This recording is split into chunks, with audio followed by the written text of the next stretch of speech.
like that. I think Yeah. Batman showed up. I don't know. I started. This is a good place to start. So, something happened in Washington. Mm-hmm. Yeah. And, ladies and gentlemen, we are here with Kenny Hardy. And we have so much to talk about. Today is going to be like 2 weeks since I last uploaded, or Monday will be 2 weeks, but we came out with the 2 episodes there right at the same time, so it kind of all lines up. But God, I think we should start with what happened in Washington. And if you're living under a rock, what happened was a bunch of Trump supporters were doing a protest against Biden or in him getting elected, because the Trump supporters think that the Democrats stole the election away from them. And then the protest soon became a full-on riot. Or like invaders, or like they're coming up with like a new word for it, I guess. I don't think they were ever protesting. They're not. Well, I think they started. They started protesting. They showed up rioting. I don't think they showed up rioting. No, because they were there at noon. They were there at noon. Yeah, but they weren't there to protest. They were there to. They all. You think knew. that they came there with the intention to take over the Capitol? You don't just show up and accidentally take over the Capitol. You don't just show up and go, you know what? Let's break in real quick. No, you got to plan it out, and they did. That's so true. Yeah. They're not even rioters. So, they're classified as domestic terrorists now. Well, that is true, that they're somewhere saying terrorists, but there's another word coming up for them. It's like rednecks. Okay. Nazis. Not okay. Republican. That all those will be somewhat true. They're like, there's literally a new fucking word. I don't, you know what? Whatever. Fuck it. They're being called literally everything. And let's talk about the act itself first. So the act itself is stupid. They didn't have any plan whatsoever. All they had was to storm the Capitol building, and what they did was, once they got in, was just take pictures. And just take fucking funny pictures of each other. And, like, you get all these fucking dummies fucking sitting everywhere, jerking each other off in the fucking Capitol. Fucking idiotic style. They had no fucking plan. It was a pissing contest. It was. They wanted to be like... There's no plan. We lost, but we can steal stuff. You got into the Capitol. But by the way, I think that this is actually, well, let's just stick to the act itself first, and then we'll get to that later. But it's so dumb. What were you planning on doing? Like, did you really think that the election was going to stop? And they didn't really seem to have like any intention of like hurting the people or hurting the senators inside. And they weren't even close to doing that. I don't like to use this term, but I'm going to use it for them. I don't like to use the R word, but I think that these people are Republican. Right. And, no, they're fucking idiots. And, yeah, I mean... You can say it. I'm okay One with guy it. was... One guy dressed like a superhero based off of MAGA. Yeah. Someone was wearing Nazi T-shirts. Someone showed up as Batman. Did you see that? That was awesome. That was so funny. Did you see that person who, what was it? The person who dressed up like that goofy outfit, he was in like a BLM protest too. I think that guy who dressed up in that silly costume just likes to fuck around. He just likes to go to a bunch of different protests and just fucking be the life of the party. I'm sure like 5% of those people were only there to like fuck shit up. Just be able to say like, I went to the Capitol. Right. Like they don't really care about Trump winning or losing. They just kind of wanted to take a picture at a desk in the Capitol. Well, it's crazy. Yeah, I mean, and I saw like. Yeah, and then the whole thing is so preposterous for so many reasons, but the main one is that I think that a lot of people are missing this point, is that it's the Capitol building. It's where the American leaders go. It's where they are. It's where they work. Everybody in the country knows where they work. They're all in Washington, D.C. Everybody in the world knows where they are. All of our enemies know that they're in Washington, D.C. in that big fucking building, right? Everyone knows that. Where the fuck are the dogs? Where is the pit that you fall into when you get into these things? Where are the lasers and the automatic machine guns that come up out of the ground when you try and get into these fucking things? Where the fuck is the security on this place? Well, the security was taking selfies and smoking pot. Then they were. That came out as actual truthful that they were taking selfies and it's so crazy. They were hitting joints by the domestic terrorists were giving them joints. But aren't they against? The Republicans are against legalization of marijuana, I thought. Have they abandoned that, or are they just... I mean, some guy dressed like, some guy dressed like Batman. I don't think everyone there is Republican necessarily. I just think they're all idiots. Yeah, right. But they were smoking and... But the idea... the signing pictures or signing... The whole thing is so crazy that the Americans have to worry about where the American leaders are and if they are protected or not. But it's not, like, secret where they are. Like, it's open. But we as Americans, like, you didn't check this place? You didn't make sure? Like, you didn't check off all the sign-up lists? Like, what the fuck is going on here? I mean, like, 20 years ago, we had to worry about terrorists flying planes into our buildings. Now we have to worry about Republicans running into our buildings with torches, screaming bloody murder. Well, we have to worry about both sides, too. I mean, that's one of the biggest things about this, is that everyone is forgetting about Chaz. Everybody. Everybody in their right mind is forgetting about how Antifa or BLM or the leftists, or I don't know what exactly they are. They're in one certain name, but they took over 13 blocks of Chicago for 2 months. Over like 130 people died. Like the stabbings increased to like 100% or something shit like that. It was some crazy fucking number. And they took over 13 blocks and the police did nothing. They watched for 2 months about how this 13 radius was just like these people took it over and was just like, this is ours now. I don't give a fuck. Look at me. Look at me. I can take this bitch over. It's mine. And the police, they're going to stand by and watch. It's so crazy that happened. And everyone now is like, oh my God, they took over the state capitol. It's so crazy. Like, what? It's the fucking state capitol. Like, I get it, and it's important. But, like, also, who the fuck cares about the state capitol? I think it's more of like...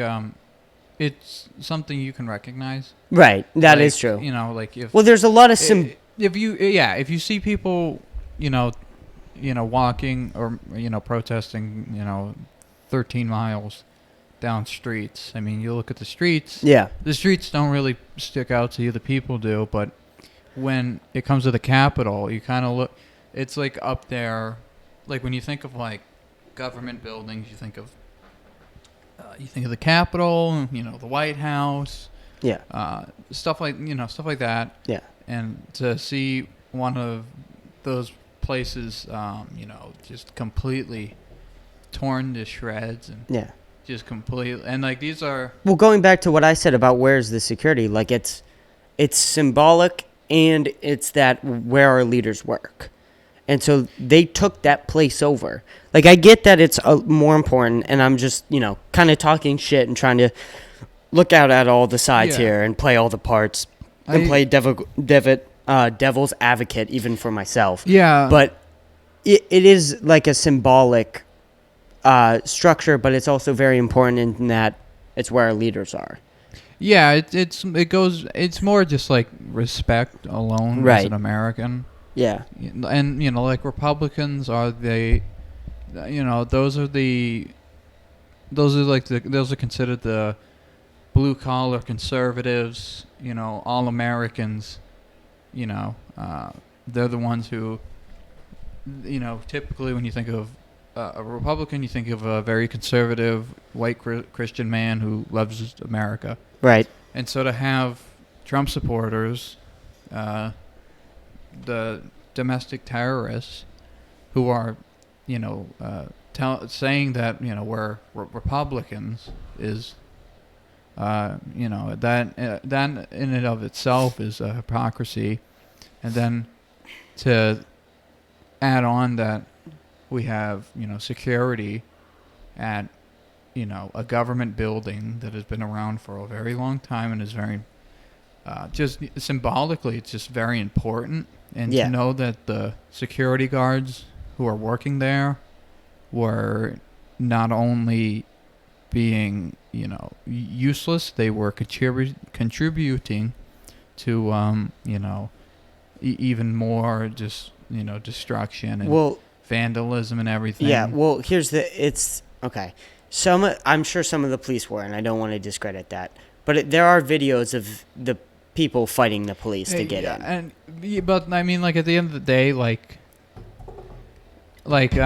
because and this goes back to the BLM protest, though. If you look at those, you have people marching down the street, and then police show up in riot gear. Yeah. And then people storm the Capitol, and they break in, and they just break a bunch of stuff, and police show up with the little, plastic badge. It's a sheriff on it, and a, Well, they didn't have nearly as much time. I mean, it was so quick. The whole thing was at noon. It started at noon, and then all of a sudden they started a riot. But so the riot continued for a while. There's a protest happening on January 20th of there's a protest happening on January 20th of a military militia group, and we'll really see how that plans out, because that's well known now. Like, they've made a name for themselves in a violent way, kind of like the riots did. So you could argue that the reason why there was more police there was because we knew that there were riots for things like that. A lot of these new protests are the new protests that are coming after Black Lives. It's almost like when they did a straight pride parade in Boston. Yeah. Now they didn't do that because people actually wanted to celebrate straight pride. They did it because they wanted to take the piss out of gay pride month and gay pride parades. Yeah. And so now you have people who they want to take the piss out of Black Lives Matter. Who'd be like, oh, look, it's stupid, protesting's stupid. We'll do our own little protest. It sucks because I truly believe that there are people who say Blue Lives Matter who just care about the police or who have something in their family or some sort of family member that says that. Now, they wouldn't say that if somebody was talking about Black Lives Matter. That's a different thing. If somebody came up to you and started talking about Black Lives Matter and you were just like, well, Blue Lives Matter too. No. But there are some people who genuinely care about the police and things like that. Those people aren't, they're not racist or anything like that. They're just naive. Right. They're what do you call it? They're unknowledgeable about the topic completely. So yeah. And that unfortunately happens, and I think that there's a lot of people who said that, and just really cared about what was going on with the police. And maybe if you heard the side of the leftist argument about the police, like, it's just the whole description of the leftists defund the police that gets so many people mad. It causes this reaction of what the fuck, you want to take money? What the fuck are you saying? But the ideas of defund the police are great. The ideas of, hey, the police shouldn't take care of the mentally ill. They shouldn't do that. They shouldn't take care of domestic violence. That it should be more spread apart against large organizations. That idea is great, but it's all back behind this thing of defund the police, which gets a lot of people mad, I think. Well, that's where I think, in my opinion, that the people who say defund the police, I think that's when fundamentally they're handicapping themselves when they say that, because I agree. 100%. The worst thing you can do as an activist or someone protesting is to create a catchy slogan. Yeah, and 100%. And defund the police. I doubt that somebody said that as a slogan. I think it's just someone said we need to defund the police, and then people just started saying defund the police. And I agree. then, It's nice. As time goes it's a on, nice poster. It's a nice three-word poster. Yeah, and because of fits. it, when people see it, they don't really take it seriously. And if they do take it seriously, they think to themselves, well, there's a lot that goes into the fundings. So when you say defund the police, then you have to talk about, okay, if we're not going to fund the police, then, how are they going to get, X, Y, and Z, and then who is getting the money? Because if they're not funding the police, what are they going to use that money for? Are they going to fund other things, or are they going to just take the money for themselves? Yeah, I mean, so there's so many variables that go into something like defunding the police, and there's so many arguments on why the police should have more money, and that there needs to be more training and more, organization of the police. Well, here's the thing, I saw online, it was like the police and everything. How much money are they being funded? It's something. Yeah. It's in the billions. Like millions, something like that. Yeah. And yet they couldn't keep people out the Capitol. Yeah. Well, I know that it sprung on, just out of nowhere. Yeah. But the fact of the matter is like you said, when they showed up at around noon, and they weren't immediately breaking in. Yeah. So that gave them a little bit of time. And even if they had zero time, it's their job to be able to, on the snap of a fingers, have everything on, all the gear, all the gadgets and whatnot, and be able to be on the scene and be there to help out. And if they can't do that, then that's not a funding issue. That's an issue of hiring incompetent people and then having poor, there's work ethic. Bad training. There's terrible training. I was watching a George Carlin bit that reminds me of what we're talking about, and it's basically he was talking about like he saw her on the he said, I'm paraphrasing here, he was like, I saw her in the news, a police officer brutally stabbed a black man 39 times. And then he goes, I have a feeling if he was going to stab him 39 times, maybe he shouldn't have been on the police force to begin with. Right, exactly. And, and then he went into sensitivity training and how that's just not... I hate sensitivity training. I think it's terrible. You shouldn't need to be trained how to be sensitive, I think. Especially if you're a police officer. Right. No, it should just come with. It should just come with. If you need to be trained how to treat people... testing. You don't need training. You need testing. Are you able to be safety? If not, get the fuck out of here. We don't need you here. If you need sensitivity training... No one needs sensitivity training. If you're not able to treat people like people, then that's just, you need therapy or something like that, because that's not normal. That's not how the human brain works. Yeah, you're not supposed to immediately want to hurt other people. If you don't pass the safety training or the safety test or whatever, what are you doing here on the police force trying to get a gun, working for the government? What are you doing here? And why are you here? That brings up the another thing. It's guns themselves. I mean, why not just use rubber bullets? They've shown to be effective. Why are guns used so frequently? What about why is the gun the first thing you grab instead of the taser or something like that? I think just overall police training is done very poorly. Right, I do too. At all. I think that... Well, Jocko Williams, who was a Navy SEAL, said that a police officer's job should be 20 to 25% of just training. That's even while they're a police officer.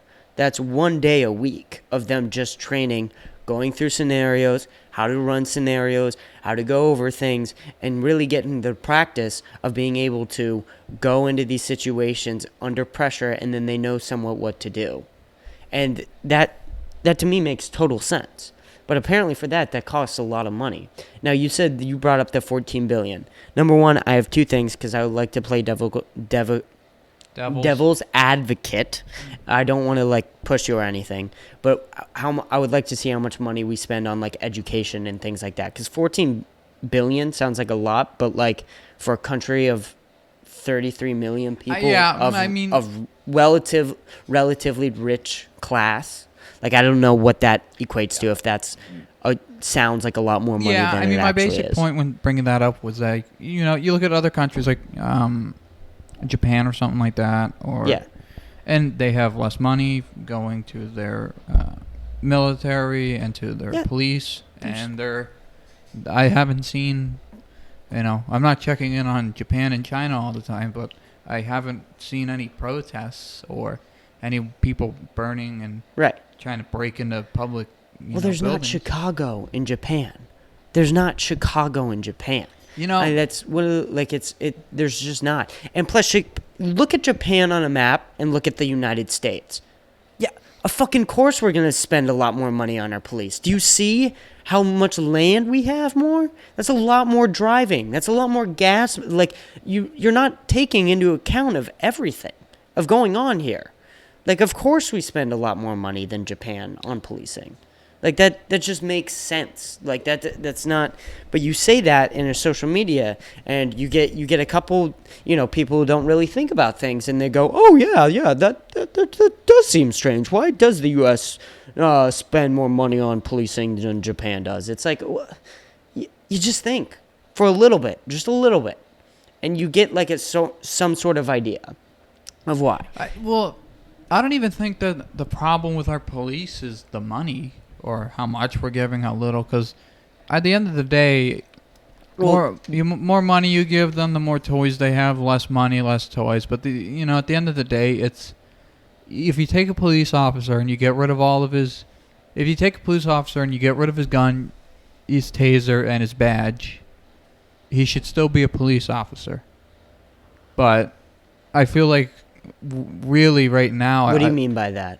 At heart, they should have those morals. They should have those standards, and they should carry themselves that way, kind of like a president. You know, when like Barack Obama, he was the president. He's not the president anymore, but he still carries himself as the way.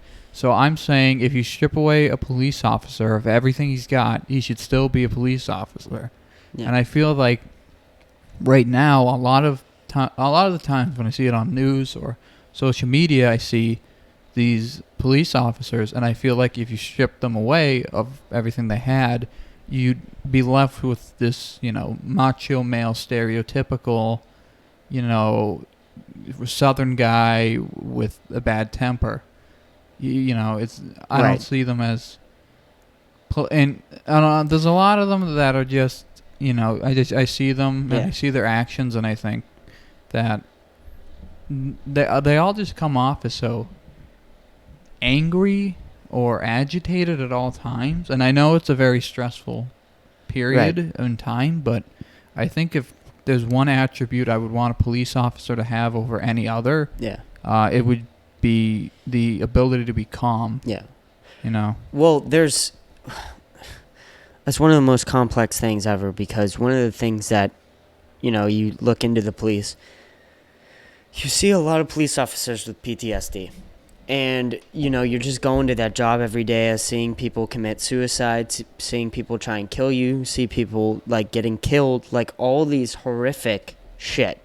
Going to see the worst of humanity, people describe it.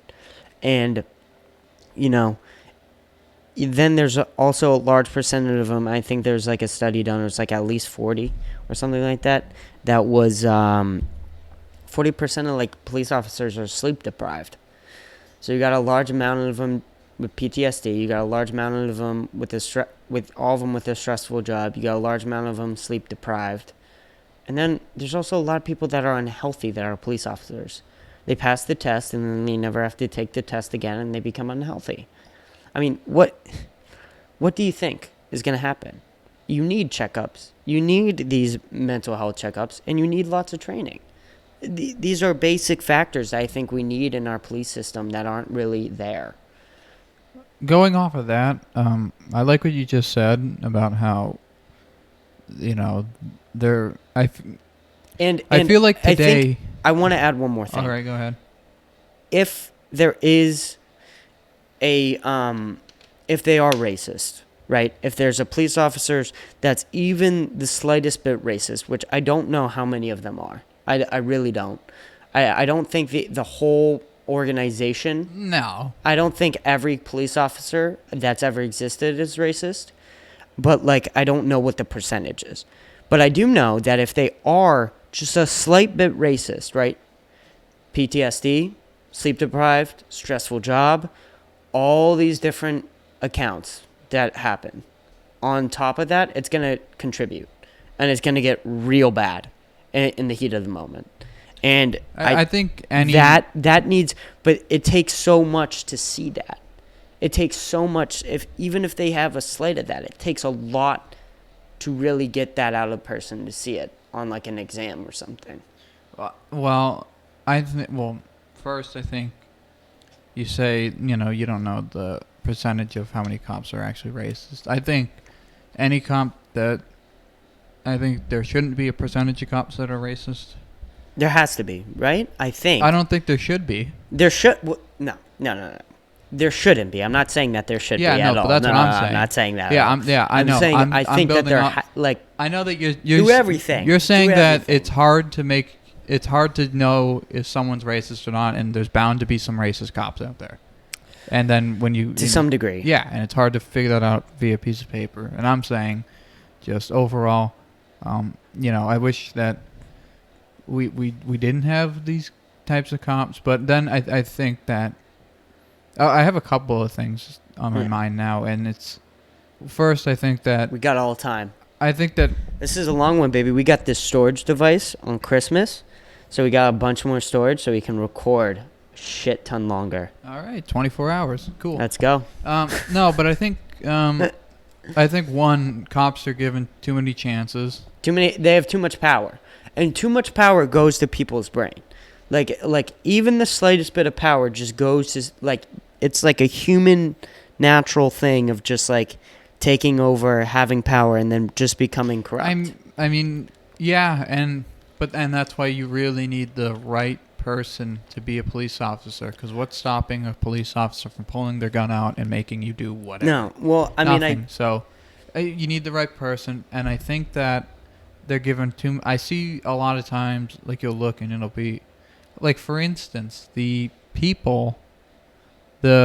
officer that gave a young black man back to Jeffrey Dahmer after Dahmer had drugged the black man and tried to kill him and rape his corpse. What? That police officer, I think it was 2 years ago, was given There's some like a dirty Medal of cops, Honor man. or something like that. That's also a percentage of certain divisions of cops. Like there was a documentary, I think it was called Cocaine Cowboys.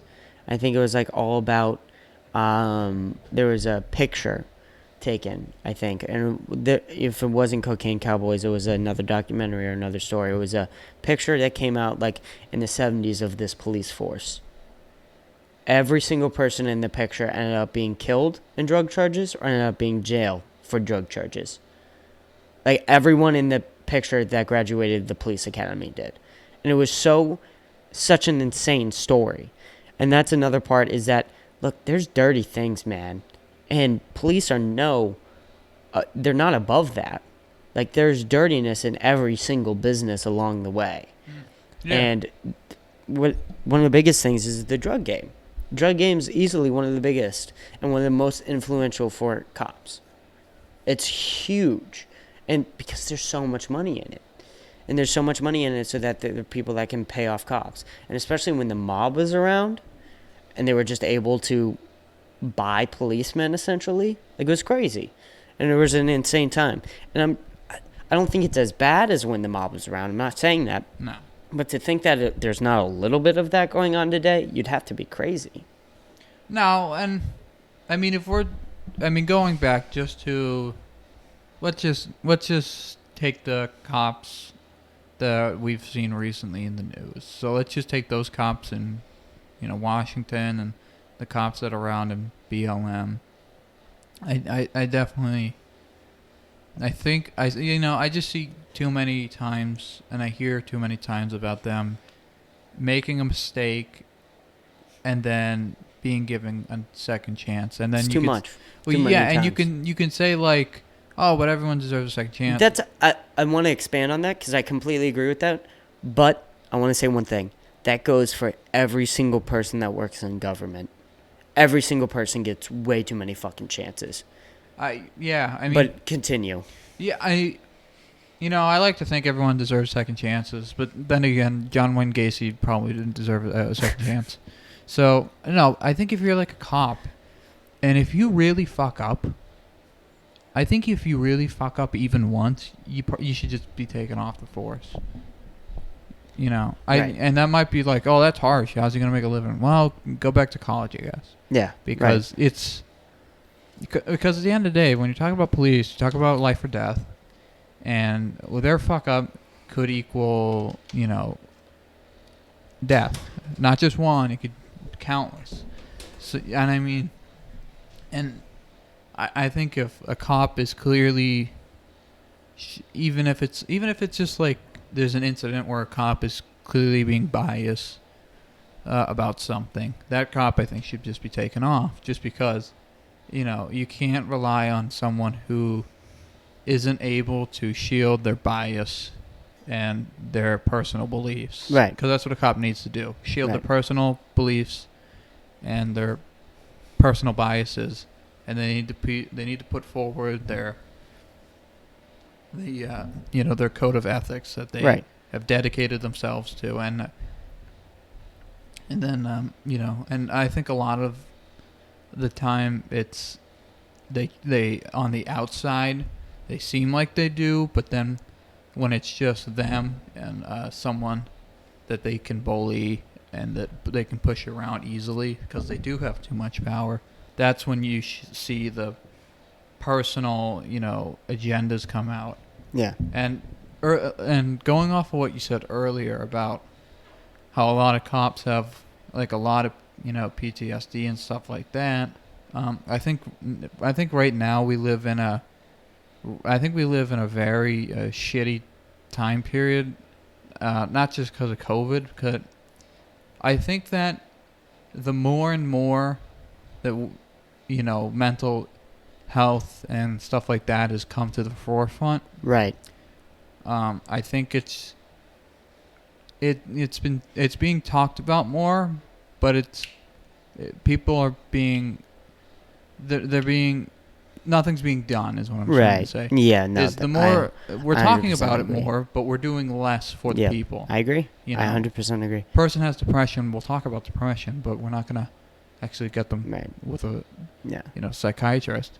Someone has PTSD, we'll talk about them having PTSD, but we won't send to the doctor, stuff like that. Right. And I think people, and this happens a lot, and it's like, I mean, just go back to when they were trying to tell kids all about how drugs were bad.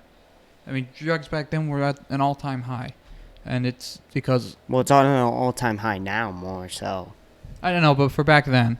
No, yeah. For back then, it was its highest. It's just keep going higher. Oh, it's really high right now because... It's crazy. I mean, going back on, kids who are depressed, they're not going to see a psychiatrist because people are talking about it, but they're doing it they're not doing it in the right way.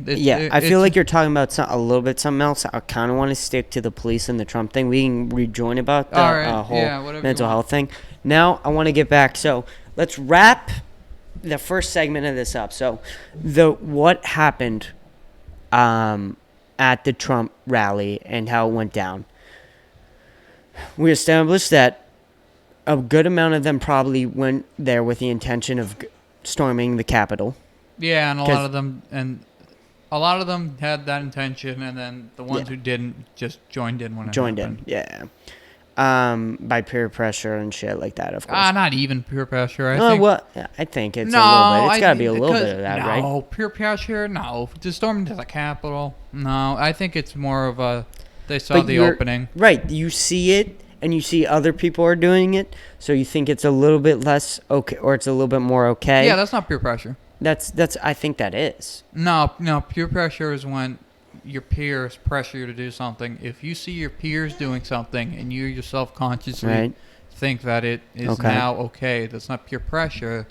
That's you trying to capitalize on a situation. Okay, even if you're wrong. but there is a thing where, like, if a lot of people are doing something, most humans just tend to go with it because they want to fit in, because that's like a natural thing that happens. Right, exactly. Yeah, so not peer pressure. That's not peer pressure? No, that's not peer pressure. That's just going with the crowd. I mean, okay. But so the ones that didn't, they still ended up storming the Capitol because a crowd, whatever, something happened. We established that it was fucking stupid as fuck. Yeah, and they didn't really have a plan. They didn't have a plan at all. They just went in and jerked each other off. Took some selfies. And they didn't have a point of doing it. They didn't accomplish anything. It was really dumb. Now, they made it on the 6 o'clock news. Yeah, they did. I don't know if that was their goal, but if it was, then they succeeded. Did it. Now let's go to the reactions. I am so excited to talk about the reactions to this because I think they're more funny than what happened and way more entertaining and also more concerning. So let's start with the right. I haven't really seen much of the right. I think they're went real quiet.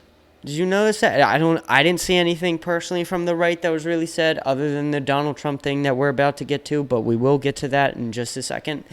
I didn't really see anything come from them. No big, Tucker Carlson. I think they're starting to turn on Trump a little bit. Is actually what I saw. Absolutely. What's his name? Tucker Carlson. No. Trump's vice president, Mike Pence. Mike Pence, yeah. They're trying to enact the 25th Amendment. Right. Which will kick Trump out of office. Dude, the 25th Amendment with Biden, that's going to be used so quick. Yeah, I mean, Kamala Harris, hey, he's got dementia. Can I be president? Yeah, sure, why not? Go ahead. You know what? I think I'm a betting man. $20, Biden gets assassinated. $20? $20 he gets assassinated. I mean, they did this at the Capitol, and he's not even in office yet. Dude, $20, he mysteriously dies. $20, he just dies by old age. All right.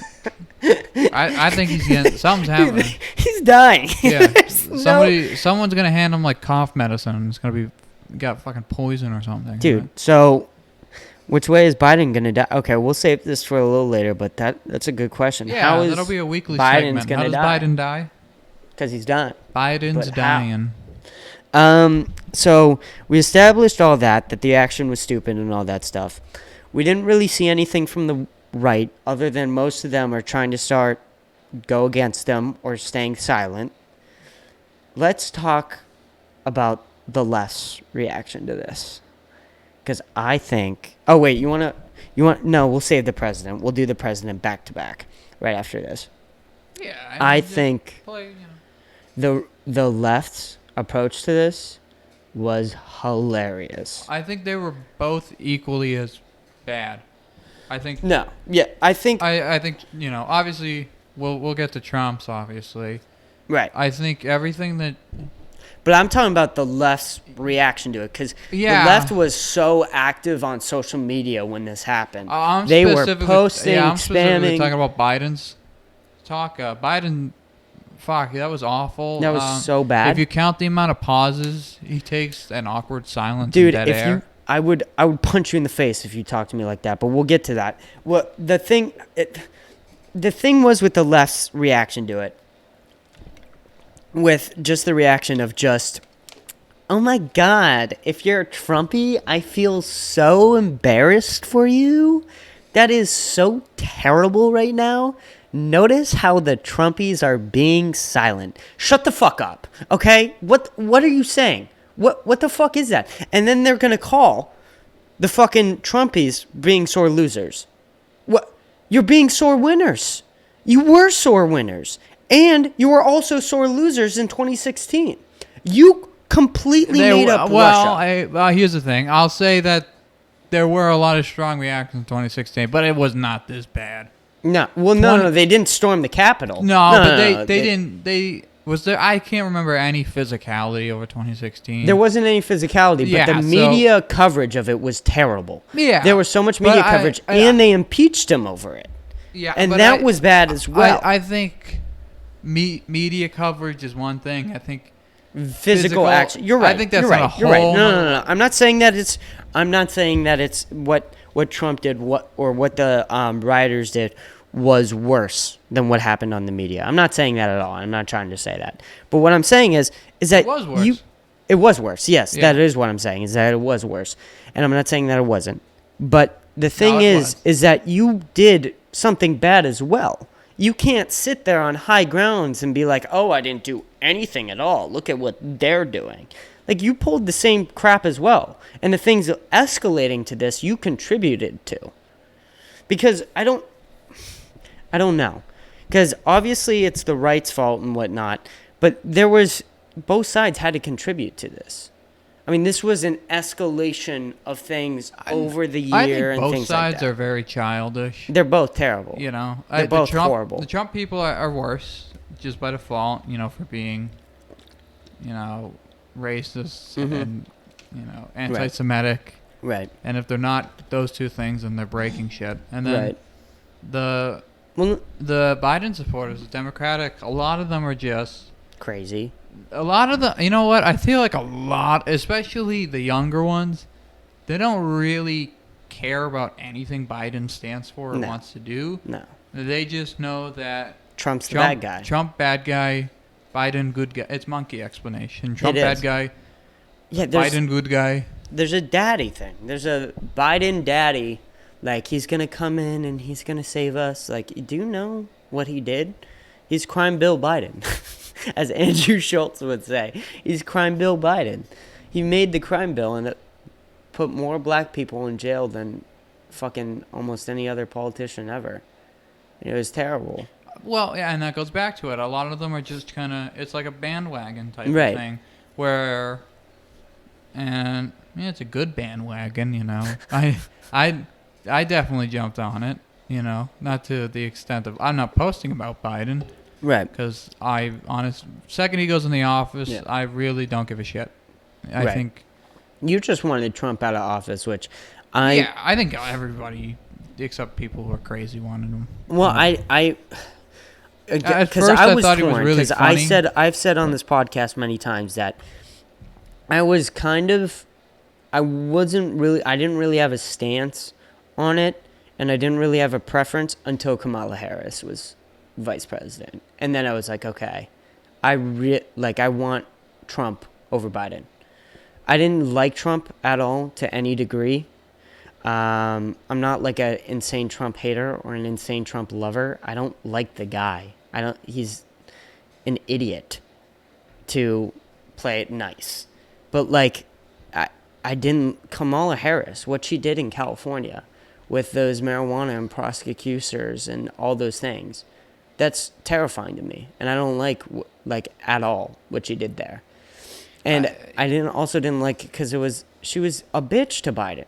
Earlier this year, she was like, this guy's fucking stupid, like, fuck this guy, like, she had this real bad attitude, but as soon as she gets vice president, she gets that talking, well, that's why I don't completely shuts down. The people who are in love with Biden, because it's like, at the end of the day, it's a politician. Right. There's no such thing as a good politician. No. They all have their own agendas, they're all kind of evil. Yeah. You know, I wouldn't have any over for dinner, and but for me personally, for the longest time, I really didn't give a shit about Trump being in the office. I thought he's the funny guy who's in the White House doing nothing. Yeah. I really just started to turn on him during and it you know, after a while, the way he handled Corona was terrible as well. Obviously. That and just the way he would speak and the things he would say, it just started to kind of. Yeah. It went from being funny and being kind of like his quirk to him just it's funny. It's funny when as like an asshole. Yeah. It's funny when everything's right.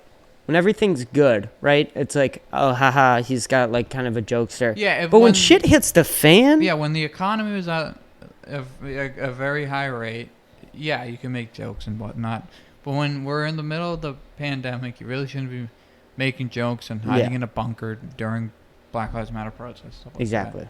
That. And I mainly wanted him out of office just because I knew if he stayed in office, then I would have to hear people crying about Joe Biden for another 4 years. Oh my God, and that would I'd have been rather terrible. him just be in the office, right? And that's because the fact of the matter is, second he gets in, the only thing he's gonna care about is making sure that all these protests end.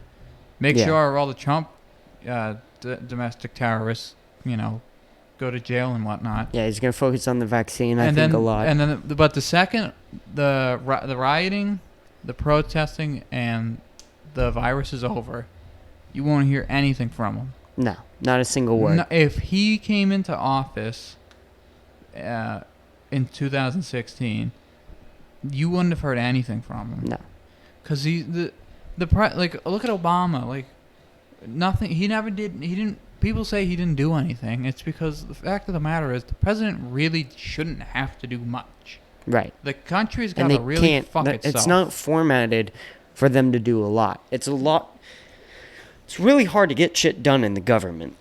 It's the president. That's more of just a title.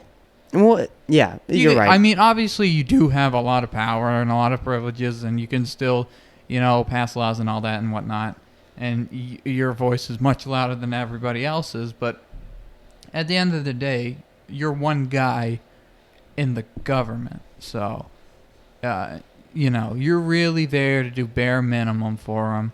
And then, you're there for 4 years or 8 years, whatever. And then they kick you out and they let the next guy in and whatnot. Yeah. So I can't wait for Biden to come in. Yeah. I think he's going to do some good stuff when it comes to Corona. I think he's treated COVID pretty well. And I'm actually speaking of COVID, that's another huge problem I have with protesting in Washington and all of this stuff is who the fuck said we need to protest now? Yeah, I know. Well, that was the whole thing about. And here's the thing: the when last Black Lives Matter too. started, yeah, it was fine because they were actually wearing masks and distancing. Yeah. But then people who didn't really care about the cause, they just wanted the attention and the fame and recognition and they wanted the badge of honor. Well, and so they joined and they didn't have any masks and they squished together. And now over time, protests are just, it's, if God forbid if an old lady accidentally walked into a protest, she'd be dead within 2 minutes because people pretend that if you're protesting, or in the case of Washington, if you're being a domestic terrorist, you're not immune. You're not you're immune to viruses. Period. And say Corona 3 times, it's gone. Yeah, but like celebrities too, and I feel like it makes no sense. The only place I see masks is, east local. Yeah, well, schools and local stores, but that was the biggest argument. Why are restaurants closed, but these large public gatherings, protests can get together? It doesn't make sense. Well, it's because of. But it's fine. I get it. I get it. There's a reason for it, and that's fine. But it doesn't make sense. No, nothing makes sense in American government. Nothing makes sense. I mean, of course not. You have to be 21 to drink. You have to be 16 to drive. 18 to go in the military. 18 they to go can into force the military. you into so it. You can't drink, but you can get shot a bunch of times in the middle of the desert. You can, even during a pandemic, you can travel, but you can't go in Whole Foods for, more than, 20 minutes or so. I mean, the whole thing. You can have 90 people on a plane flying to Wisconsin or whatever. Yeah. But you can only have a group upwards of 3. I have to pee. The next door. You can keep going. Yeah. Go ahead. Yeah. And then we'll watch the Trump speech when I get back. Cool. Sounds great. Yeah. God, what was I gonna say? Yeah. I mean, when it comes to the Trump speech itself, that was very short. It was very. It came off as very sarcastic. He is a terrible president. And I hope that the Biden supporters, which includes myself, but I hope that these really hardcore Biden supporters realize at the end of the day, once he gets into the office, he's not going to be a great president. He'll be, at best, good. Mediocre, at best. The guy, he's very, look, fact of the matter is, I don't know why we still allow people upwards of 70 being president to begin with. No, that doesn't make sense. So you have to be 21 to drink, and you can be 18 to join the military, but you have to be 35 to be the president. Okay. But you can be 105 and still run for president. Yeah. Yeah. No, it doesn't make any fucking sense. Mm-hmm. Alrighty then. We have the Trump speech here. Hopefully they can see it. Hopefully they'll be able to hear it. I don't think they'll be able to see it. Yeah, if they can't see it, fuck them. It's just Trump in front of, his whatever, in front of a house. Is that the White House? I don't know. Alrighty then. Your pain. All right. Let's go back a little bit. Let's start this shit. Also, why would Biden want to live in the White House now? Like, they really need to disinfect that before he gets in. All right, and then because if he goes in that house with all the Trump's COVID, right? Yeah, he's gonna so fucking much die COVID in there. He'll be dead within 2 days. How many women do you think have been in the White House since Trump's been there? It's the real question. How many of them were underage is the even better question. All right, let's watch all of them. This shitty. Should we pause or should we just let it continue? Should we pause and make statements throughout? Pause if something really funny or something then stands out and you have a comment to make. I know your pain. I know you're hurt. We had an election that was stolen from us. It was a landslide election, and everyone knows it, especially the other side. But you have to go home now. We have to have peace. We have to have law and order. We have to respect our great people in law and order. We don't want anybody hurt. It's a very tough period of time. There's never been a time like this where such a thing happened, where they could take it away from all of us, from me, from you, from our country. This was a fraudulent election, but we can't play into the hands of these people. We have to have peace. So go home. We love you. You're very special. You've seen what happens. You see the way others are treated that are so bad and so evil. I know how you feel. But go home and go home in peace. So if you look at the definition of domestic terrorist, everyone in Washington not only applies to that, they are the textbook definition of it. So in this video, President of the United States pretty much says, I know how domestic terrorists feel. Domestic terrorists are very special. I feel domestic terrorists' pain. You're all wonderful domestic terrorists. Go home now, domestic terrorists. Domestic terrorists, we need peace now. Thank you, domestic terrorists. It's hard. Because I think that... So, number one, I think that he's talking to his the rioters and obviously terrorists. He's talking about the domestic terrorists. His fan base as well. I think he's also talking to the people that didn't go to the He's protest. talking to the nut jobs who are breaking into the Capitol, and I don't know why he's being so nice to them at this point. He lost. He's not going to run again. If he does, he's not fucking winning. I don't know about that, man. No, he won't. No, he'll be too old by then. No, he won't. No, he will, because here's what's going to happen. Biden's in office, man. But yeah, Biden's going to go in 4 years. Either he croaks or he doesn't run again. Kamala Harris becomes president. Mm-hmm. Okay, that's 8 years.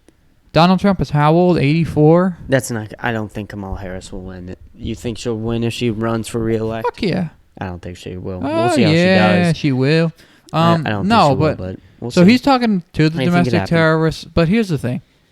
He's already lost. Yeah. So I don't know why he's still trying to cling on to these people. Because let's say he told everyone in Washington to fuck off and that he hates them. Yeah. Do you know, that is such a small fraction of the people who love him. Yeah, no, it's almost anyone who, you know, like 0 people. Like, he could have easily have just said, look, you're all out of your mind. Go home now. I never said to do this. I don't want you doing it. You're insane. None of you are, I don't want to be affiliated with any of you. Right. He's a businessman. He should know this. He should know what PR is and how to, even if he does like it, he needs to understand what PR is and, do it. Yeah. And, even if he did incite the violence, right? Like, let's get real Alex Jones conspiracy. Trump set this up. And he told them to go to the Capitol. Well, all right. Okay, he told them to go to the Capitol. Let's theorize and say he told them to go to the Capitol. He gave them the plans on how to get in. He called off the police. He called all the shots, all for this. If he did that, it'd be a smart-ass move just to backstab everyone. Be like, fuck you. I don't support you. He's not. He would have. He could have done that. All he had to do was call them whack jobs and tell them to fuck off. Right. Because he told them to go to the Capitol and protest and let their voices be heard. So if he didn't open his mouth, this wouldn't have happened. So he could have easily saved his skin or some of it by just saying, look, fuck you. I don't like these people. They're crazy. Shoot them, Yeah. And then Biden, his stuff was okay. Well, I want to go in on it because the craziest thing about Trump's speech, won by a landslide. Now I'm gonna be straight up and honest. I don't know who won the election fairly. I don't know what kind of games were played. Biden won it fairly. I don't know because I've talked to people. I've seen videos of them saying that no, it seriously isn't this, and that there was some fraudery. They can never give me a number on how much it was fraudery. I want to be clear about that, but I don't know. I know that there's fraud and voting fraud in every single election that has ever taken place in the United States of America. But that has happened in every election. They have done everything that Trump has asked. Do the recount. They did the recount. Guess what? 11,000 more votes go to Biden. He won fairly. The people are saying that it was fraudulent. Well, welcome to America. Not everything's 100% That's true as well. a clean That's sweep. a good point. That's a but good at the end point. of the day, even if Biden cheated 100%, who gives a fuck? He's still president. And he won. Changing it. It doesn't matter. Fraudulent or not, he's, Yeah, I think that that's my feeling as well, is that even, again, I don't know who won or who lost. I don't know. I can tell you who won. Personally, I lead to Biden winning, but I honestly don't know that. Well, I really don't. He did win. But I'm talking about fair. I'm talking about fairly and what actually happened. But end of the day, but my personal thought was, okay, Biden is it. We chose now. We need to move on as a country.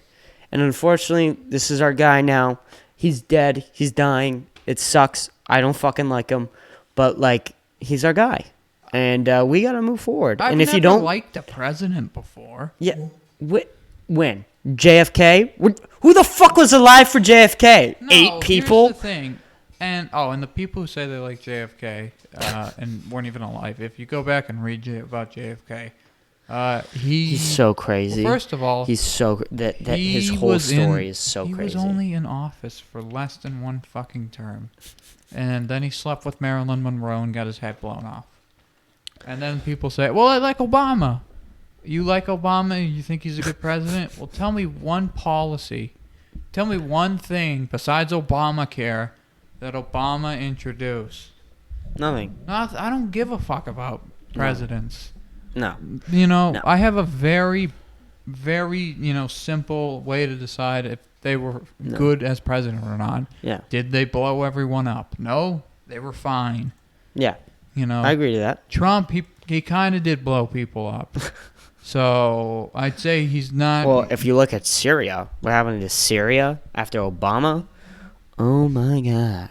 Well, Well, That they place didn't is blow us fucked. up. We blew them up. Yeah, that is true. So We did. that gives points to Obama, actually. That gives points to Obama. Everyone knows that people who aren't in America aren't as important. But during Trump, we bombed ourselves pretty much. So That's true. that's like double the amounts taken away. Yeah. No, you're right. Yeah, but no, here's the thing. You can never get too attached to a president. End of the day, they only have a max of 8 years, and they're presidents. You know, they're not your favorite actor. They're presidents. They're there to make life easier for themselves. Right. Yeah. They're not there to help the American people. Who the fuck wants to be president? No, but the president's, his job, on the outside is to make America better. But really, his job is to make his life better. That's it. That's his goal. That's I think you the mean. goal. That's not his job, but that is his own personal intentions. I will agree with That's that. pretty. Yeah, he has specific tasks that he has to complete. That's his job. Yeah. But right. any president, besides maybe Washington, they've because Washington didn't even want to be fucking president. No, but besides him, everyone else only wanted to be president to get more money and to get more power, get more pull, and make their lives for them and their families better. That's it. So you can't put any of them on a pedestal. Even JFK. JFK doesn't give a fuck. He never gave a fuck about anybody. All right? JFK cared more about getting laid than the American people.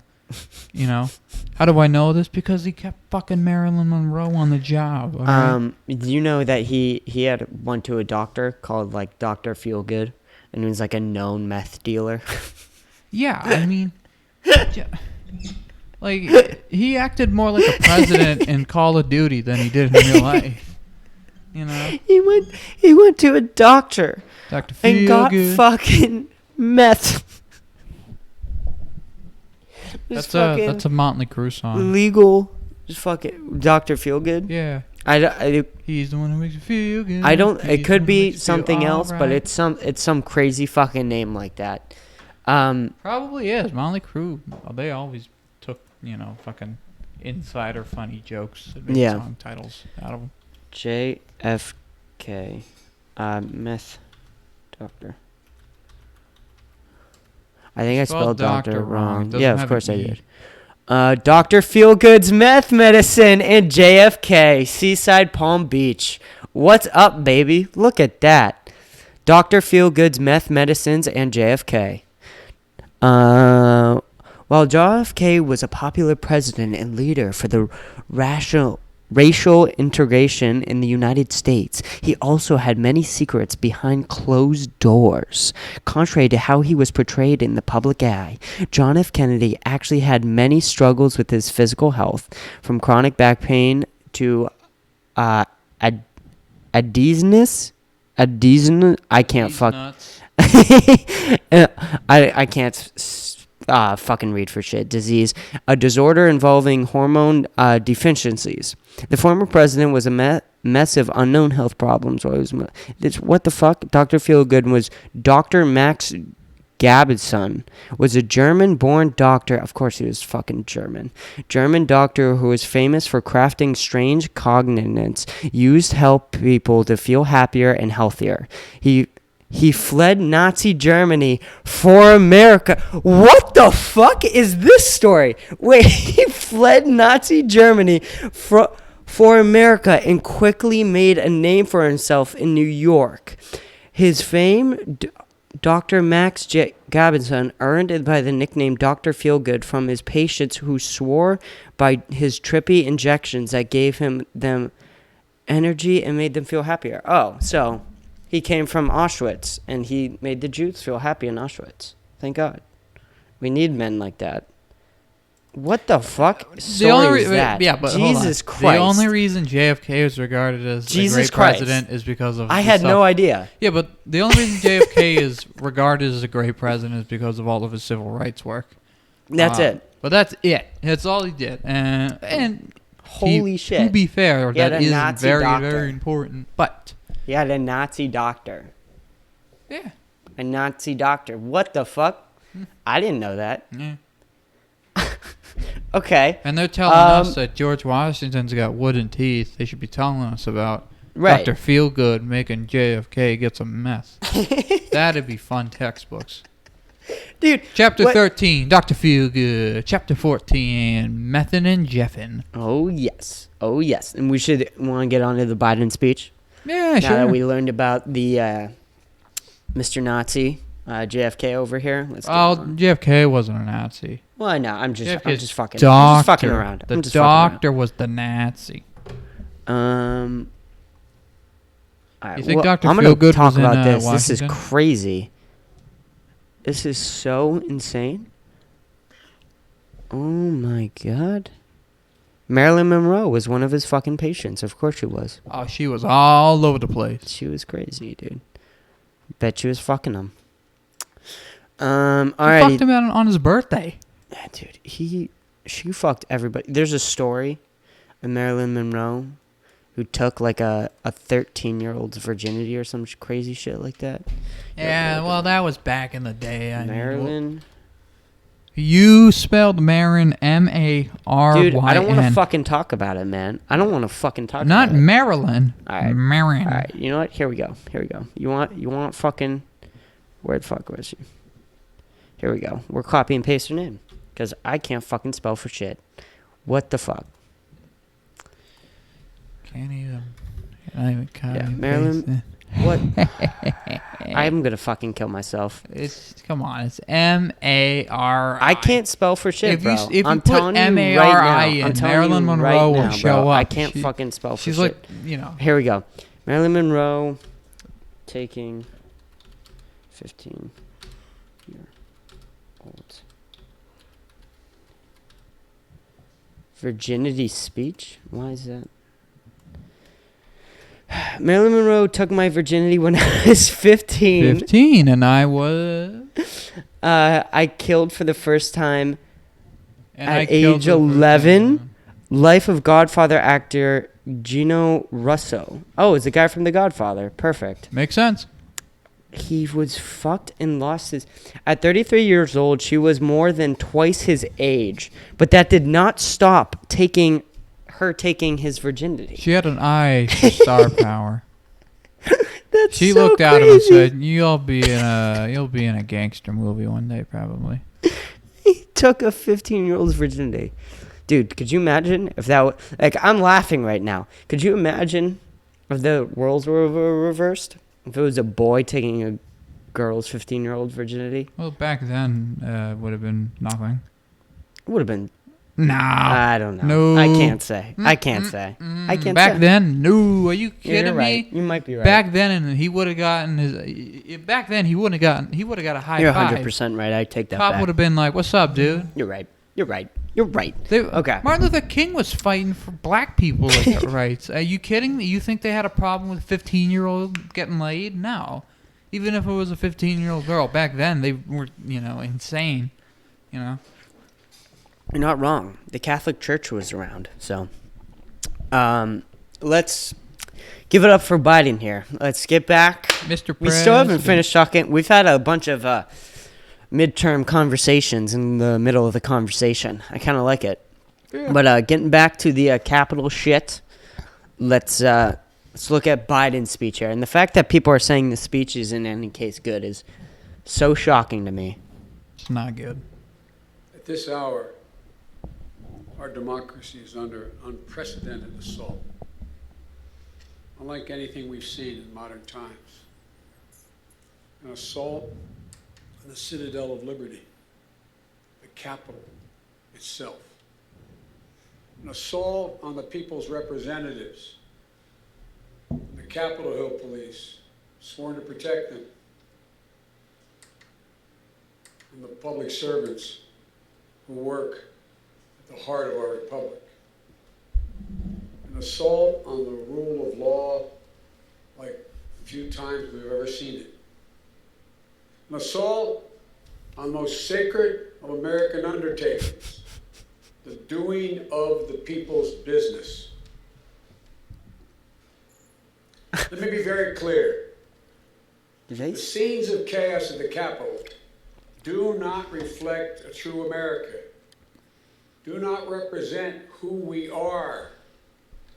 What we're seeing are a small number of extremists dedicated to lawlessness. It kind of looks like he's looking into the TV a little bit. It's disorder. It's chaos. It borders on sedition. And it must end that's the word. now.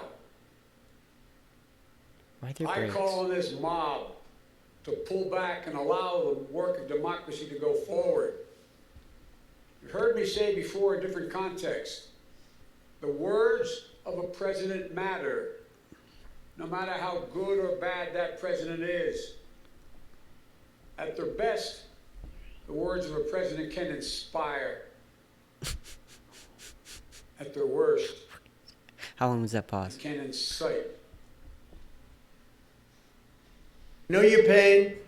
All right, we Okay, already so saw I this. kept count. How many times did he pause? 16. There were 16. Are you being serious? Yeah, there were 16 moments of just dead air. Dude, could you imagine? And then I just want to say that 16. That was a generous 16 because there were a couple moments where I was like, I'll let this slide, Right. but I really should count it. So, yeah, but 16. 16 dude, I said, someone was like, what's so, like, effective? Like, this speech is so good. Dude, if you talk to me like that in real life, I'd punch you in the fucking mouth and say, what the fuck are you doing?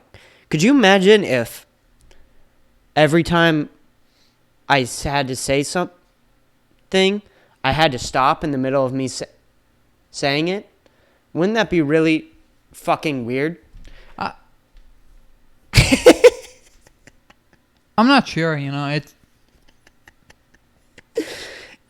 It's so definitely unprecedented. No, I mean, he just seems like a grandfather yelling at his TV? grandchildren. Yeah.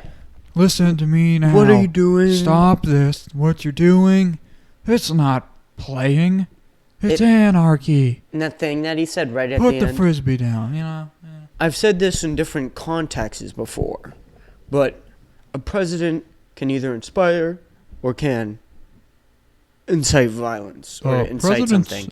Words matter. Words, dude. That's why. What do you mean? I've said that in many contexts before. You have not said anything that smart in fucking decades. There's a reason sir. he takes long pauses, and it's because he wants to make sure what he says matters. So he's got to take a long pause. Right. He really had to think about saying something like, "That was bad. Those weren't true Americans." No shit, they weren't true. They fucking broke the Capitol. I don't think there's anyone in the building he's talking to. I think it's him riding solo, which is well, so and weird. I'll give him credit for that because Trump here, when he was giving his interview, he probably had a camera crew and a makeup lady right on the side. He's not wearing a mask. I doubt anyone on. I think he grabbed his iPhone and said, "Yeah." Donald Record Trump, me. no. Trump doesn't yeah. use his Oh, iPhone. Yeah. He goes. He just goes. Yeah, He no. just fucking goes. He doesn't care. Biden was like, one cameraman, have a mask on. That's We'll- true. we'll be but 20 you feet have apart. to take into consideration Biden's steroid team that clearly jacked him up right before this speech. It's so.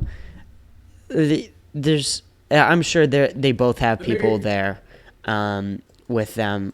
I don't think that there's anyone else there. Trump kind of looks like he's talking into something. I don't know. No, Trump's got a team. Yeah, well, so does fucking Biden, though. No, man. but Biden's more. Biden's when it is comes bad. to COVID precautions, I trust that Biden's probably got a big team, but he's probably got them spaced out in the room. Yeah, no. I'm not talking about safety precautions. If you're I'm talking talking about safety precautions, then yeah, Biden's definitely Trump's more probably safety just like precautions, everyone but get in the fucking center. Biden's definitely got a fucking whole squad behind him. There's no way that he's making those words up for sure. himself. He doesn't have the fucking brain capacity. For sure, to, he doesn't know how to run a camera. Yeah, no, he doesn't fucking know. He's probably looked at the camera and went, "Is that a boombox?" Yeah, so you filming and the fact one of that them people are VHSs? saying that this is good and like inspiring is How so. can you be inspired by this? This is terrible. Something's such a. It's not. such Doesn't a, sound like a human No, talking. but this isn't like after Pearl Harbor, when that amazing speech, "Oh, this day will live in infamy." No, this is a bunch of redneck assholes broke into the Capitol and stole a bunch of shit. Right. And then we had our current president pretty much say, "You guys are special, great job." And then you had our soon-to-be president saying, "You guys aren't Americans. What you did was bad." Like, both of the speeches were... Trump's was shorter. Trump's was only 35 seconds. Biden's was 2 minutes at tops. I mean, FDR, he would have given a 45-minute speech. Right. And then if he stopped at 45 minutes, people in the crowd would be like, "Well, that's it." You know what my teacher said today? No. Said she said, if you go on for a long period of time, you're gonna lose your audience. What the fuck is this podcast then? Like, what the fuck is podcasting? If you go on long, you'll lose your audience if you're not good at talking. Exactly. If you say the same thing over and over, you'll lose an audience. But if you can mix it up, and if you can say it, and if you're good at wording things, you can talk for 10 hours and get people to listen. Right. Yeah. No, I people, mean, it's more honest. It's a lot more. Like, I would love to see just fucking Biden sit down and talk for 2 hours. Look at Joe Rogan's podcast. Exactly. Not even podcast, the fucking audiobook. Yeah. An audiobook. If you can't talk for more than 10 minutes before losing an audience, then your audience has Alzheimer's. All right. Or you're not funny or entertaining. Or informative, you have to be really bad at speaking, and there's like an art to talking. Yeah. There's of making sure you're not repeating yourself, using a wide variety in vocabulary, stuff like that, saying things at the right time, pauses, breaths, stuff like that. So I mean, if you're really good at it, people will listen to you. Right. Martin Luther King. There's a reason people listen to him. He didn't give 2-minute speeches. Abraham Lincoln used to give 4-hour speeches.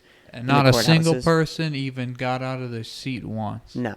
No one even sneezed because they had to listen to every word he said. It wasn't mandatory. They wanted to.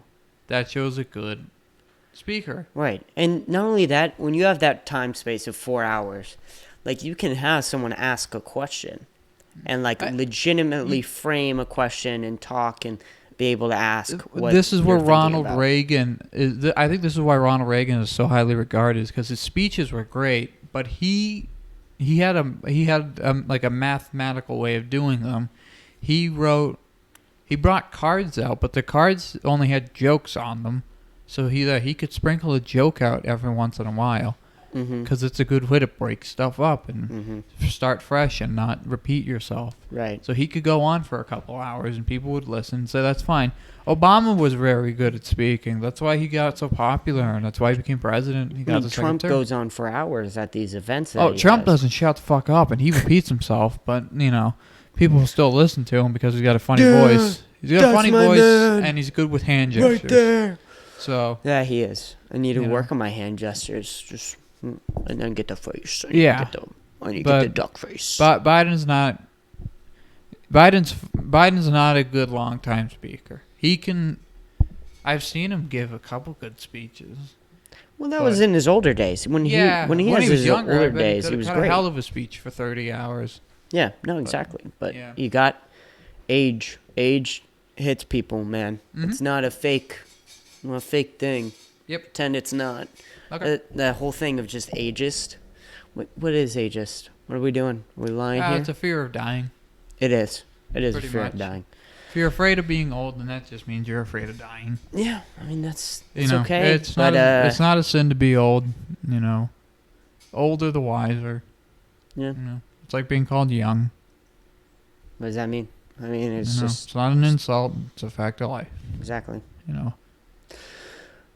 Doesn't mean you're immature. So, I think we wrapped up everything. We covered the speeches. We covered that both of them are retarded. We covered that the fucking ride itself was stupid as fuck. We covered the reactions from both the right and the left are hypocritical and fucking stupid. Also, the irony.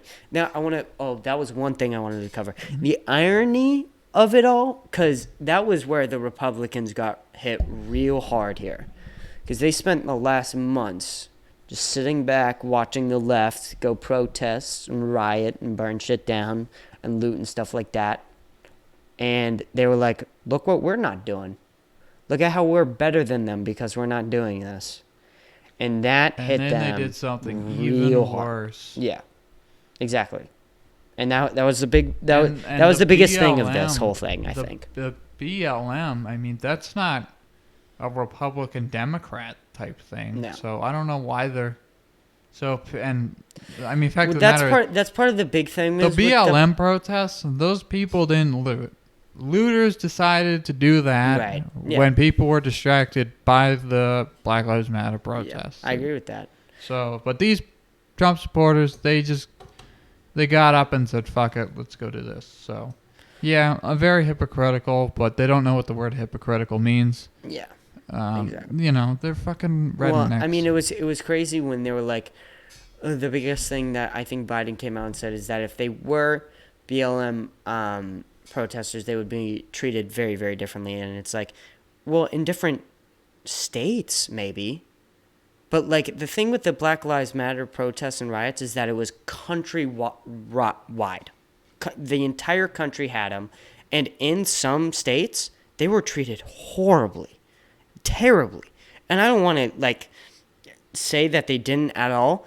In some states, they were terrible. And it was so fucking bad and fucking constitutional. And that should be desperately looked into.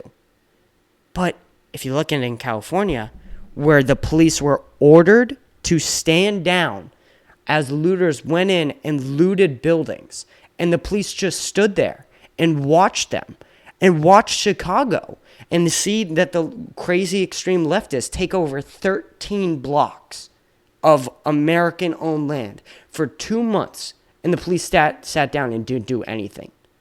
That's fucking crazy. Well, here's the thing. When people say, what if these were Black Lives Matter protesters?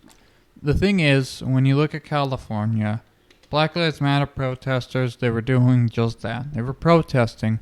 So when people say, well, what if it was BLM protesters? I think what they're saying is, what if black people, brown people, or just people who support equality, what if they stormed into the Capitol, destroyed stuff and stole stuff? Would the cops have pulled the trigger more? Yeah. How many casualties would there have been?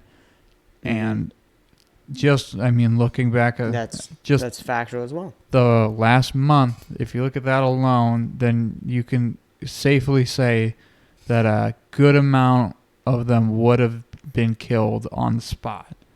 And no cop would have been taking selfies with them. No cop would have been hitting the joint with them. They would just be hitting them. Well, did you see what happened in New York during that whole? It was like a mass arrest by police. Oh, you're talking about Proud Boys versus No.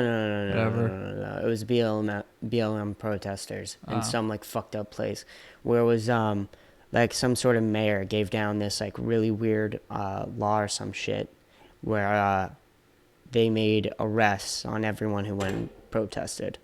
And the protesters and the cops, while the protesters were in handcuffs, started talking.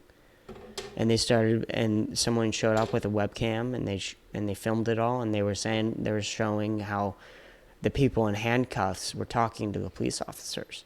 It was a really beautiful and touching moment for a lot of people, and for me myself, is to see that these two people, and the protesters were lining up, and they started to see that like the police are giving these orders, they don't want to do them, and when they sat down and talked, they were able to see that.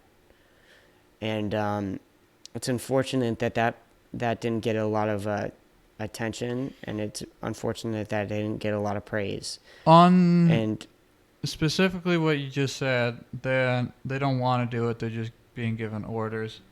That's, I'm sure some do. I'm not saying no, not all but of here's them do, no, that's not even my point. My point is, if you can't use that as an excuse anymore, that they were just being given orders. Simply, that's fair. That's fair. Just because Great point. Nazis. That's a great point. Yeah. 100%. That's true. So, the fact of the matter is, if they really understood what these movements and what these protests were, back down or something like that. They wouldn't have even taken their handcuffs. They would have just said whatever. Right. And the fact of the matter is, you might get fired, okay? But it's either get fired knowing that you stood up for what you believed in and you stayed the person that you were born, or it's take orders and slap the handcuffs on them, you know? I think that there needs to be some sort of recreation for that as well. Like, there needs to be some sort of... Because, like, you're right, and morally that's good, but, if you have kids, man, and you need them to eat. Well, that's when unionizations come in. Yeah, exactly. I think, cops, really, they need to band together, I think, when it comes to stuff, and they need to band together and say, look, we might get fired, but the fact of the matter is we can't just go around arresting people who are protesting for peacefully. Equality. It was a peaceful protest, so I remember. And I'm very, And that's the reason the cops are getting such horrible raps, is because all the peaceful protests. Yeah. There's no such thing as a non-peaceful protest. I disagree. No. It's not a protest if it's not. If the protest isn't peaceful, it's not a protest, it's a riot. What? Okay, so let me ask you this. If we were chanting and walking down the street, would that be a protest? If we believed in a cause and we were chanting... Okay. Now, if we were violently attacking people while chanting, would that be a protest or a riot? Riot. Or, I think, right. Yeah, that's a riot. No such thing as a non-peaceful protest. A protest is a protest. If it's not peaceful, then it becomes a riot. Well, you can get state approval to do a protest. Apparently, that was one of the biggest things about this summer, is that you're technically supposed to go get state permission to protest. And apparently that you have to get a certain area to do it in. I don't know how that works, though. Who are you to tell where someone is supposed to protest or not?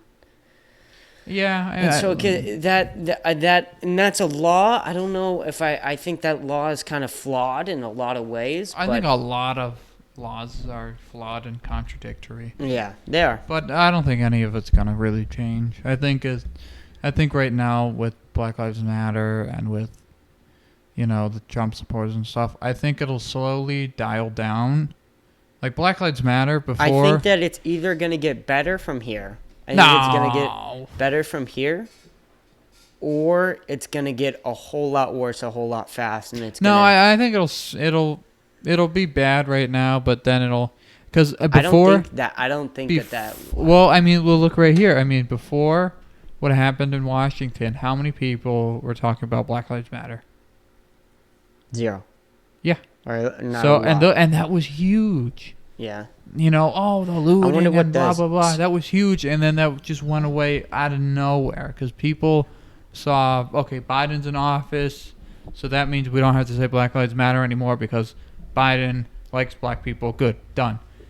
Now it's going to, and I think the same thing's going to happen. Something's going to happen, and these domestic terrorist Trump supporters, they're going to go, okay, this happened, and he agrees with this. Oh, okay, we're done here. And it's just going to continue on. I mean, and it's, people always talk about systematic racism. I don't like the term systematic because then that implies that racism is caused due to a system. It's not caused from a system. It's caused from people. It's caused from human DNA. Yeah, human interaction. Systems aren't racist. I don't think that. I think humans are naturally racist in and of itself, in a way, is that there's this animal monkey brain that goes, okay, who's on my tribe? Well, it's people who look like me on my tribe. And that's like a monkey brain way of thinking. And for centuries, that's how we operated, was that you were in a tribe, and eventually the people in your tribe looked like you, and everyone else was against that's you. where evolution comes in. And that's when evolution comes in. You know? And our monkey brains really haven't evolved evolution. No, but our wiring. societal standards have. Exactly. And we need to try better.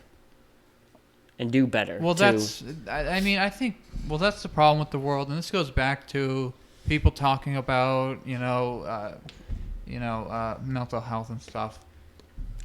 I think people right now are very complacent with doing, as long as they do one thing, they don't need to do a lot. As long as they do something, they feel like that's enough. Right. We don't need to get people, so systematic or racism is a thing. Yeah. I will post on Instagram once, and that's good enough. Yeah. Biden's in office. That's good enough. Racism. I did my part. over. Depression. I talked about it. Yeah. I didn't. That's good enough.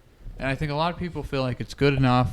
And when you feel like something's good enough and you become complacent, you have no desire to continue, and then that's where it relapses. Yeah. So every time we have one small step, everybody feels like that one small step is the only step. And so it completely devalues it, and it sets us back a step. Yeah. Yeah, and then I look at it right now. I mean, right now, everyone's talking about, Civil War's happening. Last year we were talking about World War III happening. It didn't happen because something big happened, spike, but then little things happen. And then people get complacent and they realize, that's not too bad. And then they go back to regular. So I think the thing that happened last year especially was that COVID happened. And it really made people, die down. People were like, okay, there's, a thing now that humans have to be against together. Or we're just not going to win. And so, I was hoping that would bring us together, but no, it hasn't. It hasn't. No, and whatever. Who knows? Maybe Helter Skelter will finally. Well, it's been crazy. Bring us together. That's something that's been crazy too. The past couple of weeks, I kind of want to move on from all this stuff because we've been talking about it for an hour and a half now. Can I just talk about Charlie Manson for a little bit? You want to talk about Charlie Manson? Yeah, and how he was right about everything. What did he say? Well, so he believed in Helter Skelter. He believed basically that he was going to... So he pretty much planned to have white people kill white people, but then blame black people for killing white people, and then that would start the Civil War. And if you look at right now, what's happening is you have people who... they're protesting for black lives, and then the white people who are with black lives are they're fighting with the Trump supporters, and and then a Trump supporter dies, and instead of blaming the white guy, or it's an even better thing is if you look, people who spray paint BLM and people who throw bricks and loot and stuff, those are white people. But Trump supporters don't know because they don't give a shit. Right. So they look at that and they see BLM, that's broken, that's looted. Black people did this. We're gonna fight black people. So that's true. It's white people. That's true. Doing something that makes other white people think black people did it, and then black people have to stand up for themselves against these really racist white people. So. Was Charles Manson correct in what he was saying? Except a couple details, Well, and then he's he killed not. everyone. He's not going to rule the human race, sadly, but he was right overall. So maybe they shouldn't have checked him in to the prison and called him crazy. He definitely was fucking crazy. Speak clear about he was. Yeah, but at the end of the day, he was right. Yeah, you're not wrong about that one. All right. So. Yeah, he was an insane dude. The way that whole story plays out with Charles Manson is so crazy.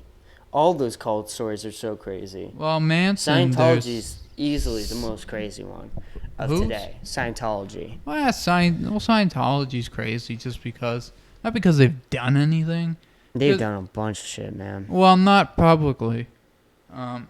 Yeah, you're right. No, that's just a matter of like people.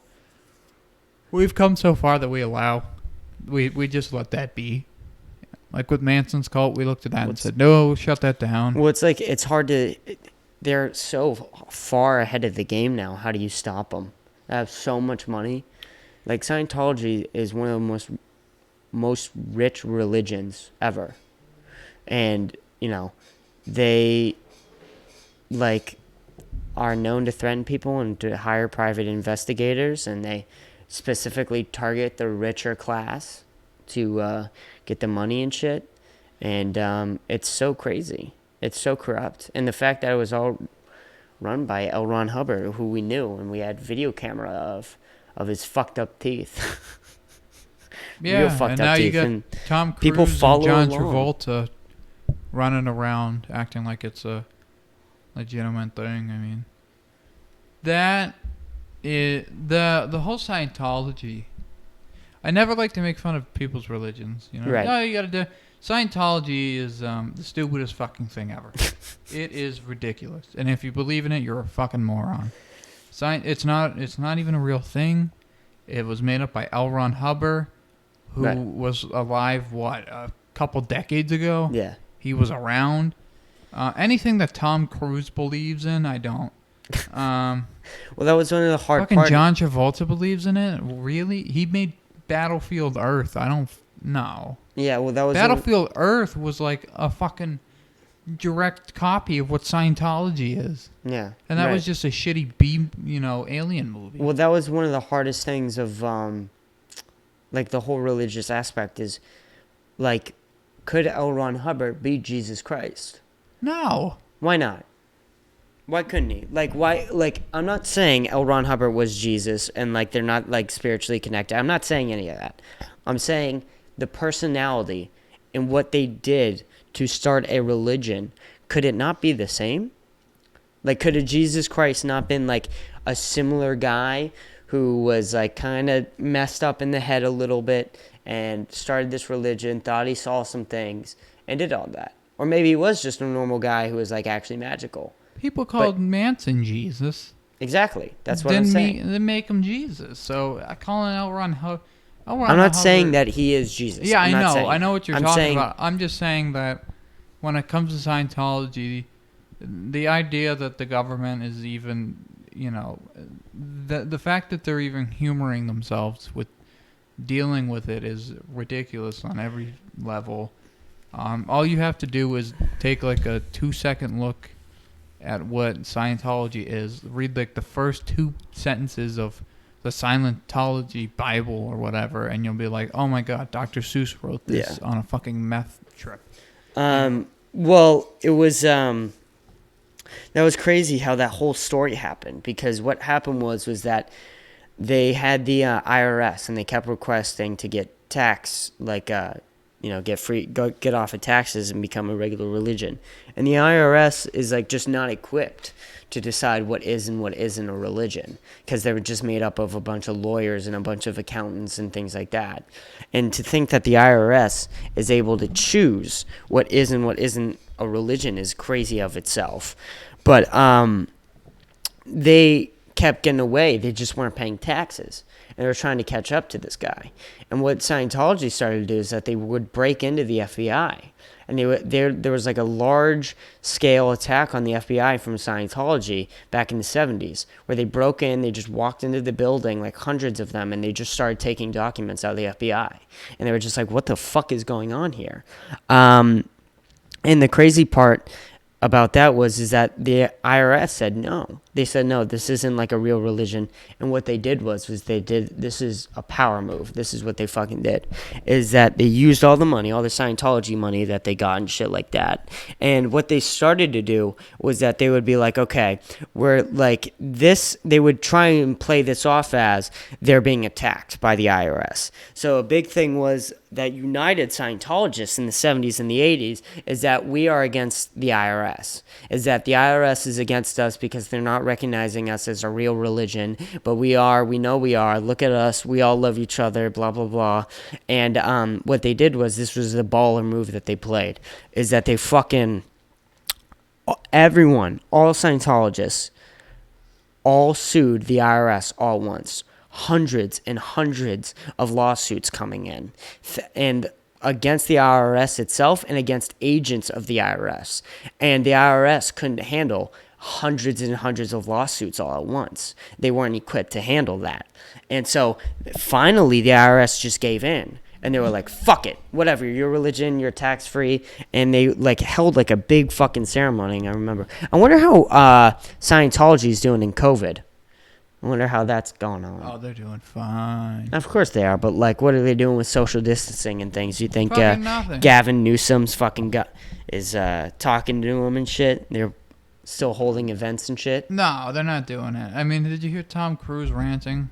No, I haven't. Tom Cruise is crazy. Yeah, he was pretty much like pissed off because a couple camera guys were not social distancing on the set of like Mission Impossible. So I doubt that Scientology is fucking running up right now. But yeah, I there's so many just, you know, the whole Scientology, doesn't it sound like something like Martin Scorsese would write? Yeah, it sounds like a made-up science fiction novel. Yeah, it sounds like Tarantino's next movie. Right. And the Scientology, that even sounds like a weird name of a movie. Yeah.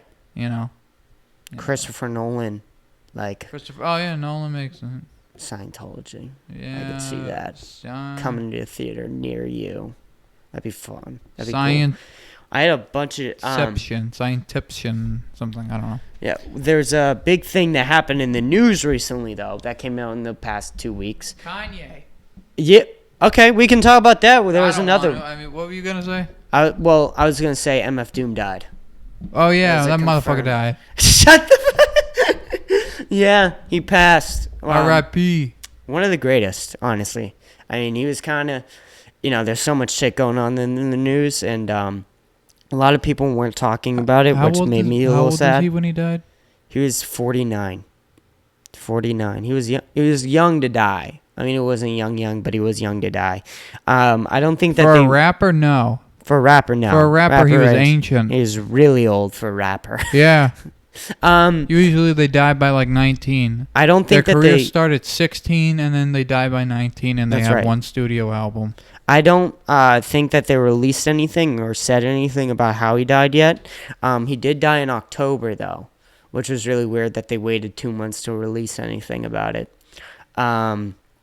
But he died, he passed, and I just want to say, I mean, he's one of the best. I mean, I love MF Doom. He's one of my all-time favorites. I listen to at least once a day.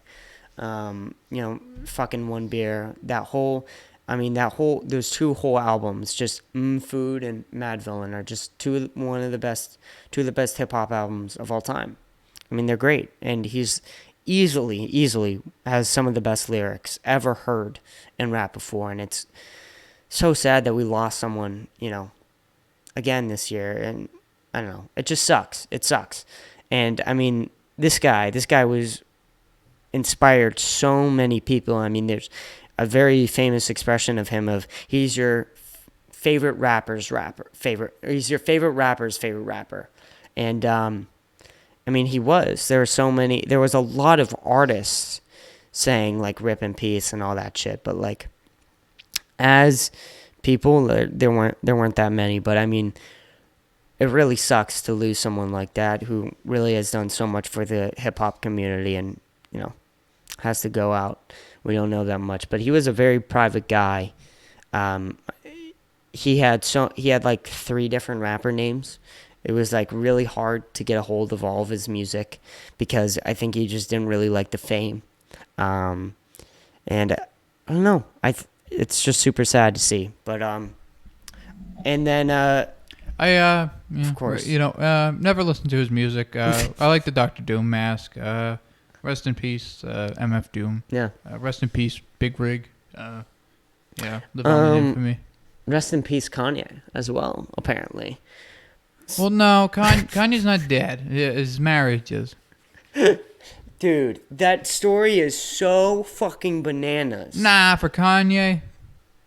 Kanye. He's got to be on something, though, man. He wouldn't just... He just ran for president. I mean, he can do anything. It doesn't surprise me. People are like, oh my God, is Kanye having sex with Jeffree Star? Kanye... people are really surprised that Kanye fucked a guy. That's it.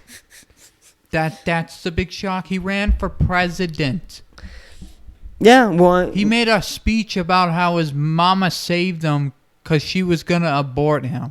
And people are like, he might have kissed a guy? Like, it's 2021. Who gives a shit? Yeah, it's so crazy. His marriage is over. I hate people when they post like, this is so sad. I can't believe the marriage is over.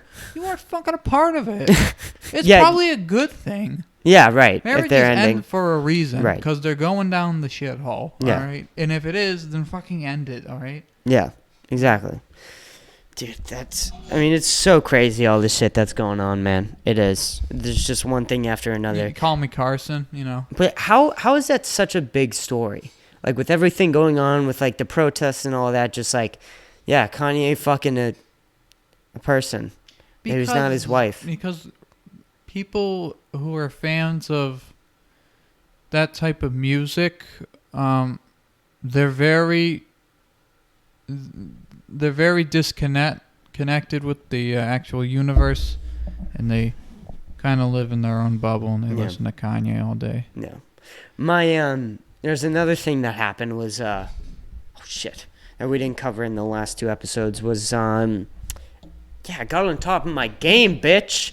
I got on the news, son, and I researched some of this shit. But, the 3,000 page help, or it was like care bill or something like that. Mm-hmm. That was 3,000 fucking pages long. Yep.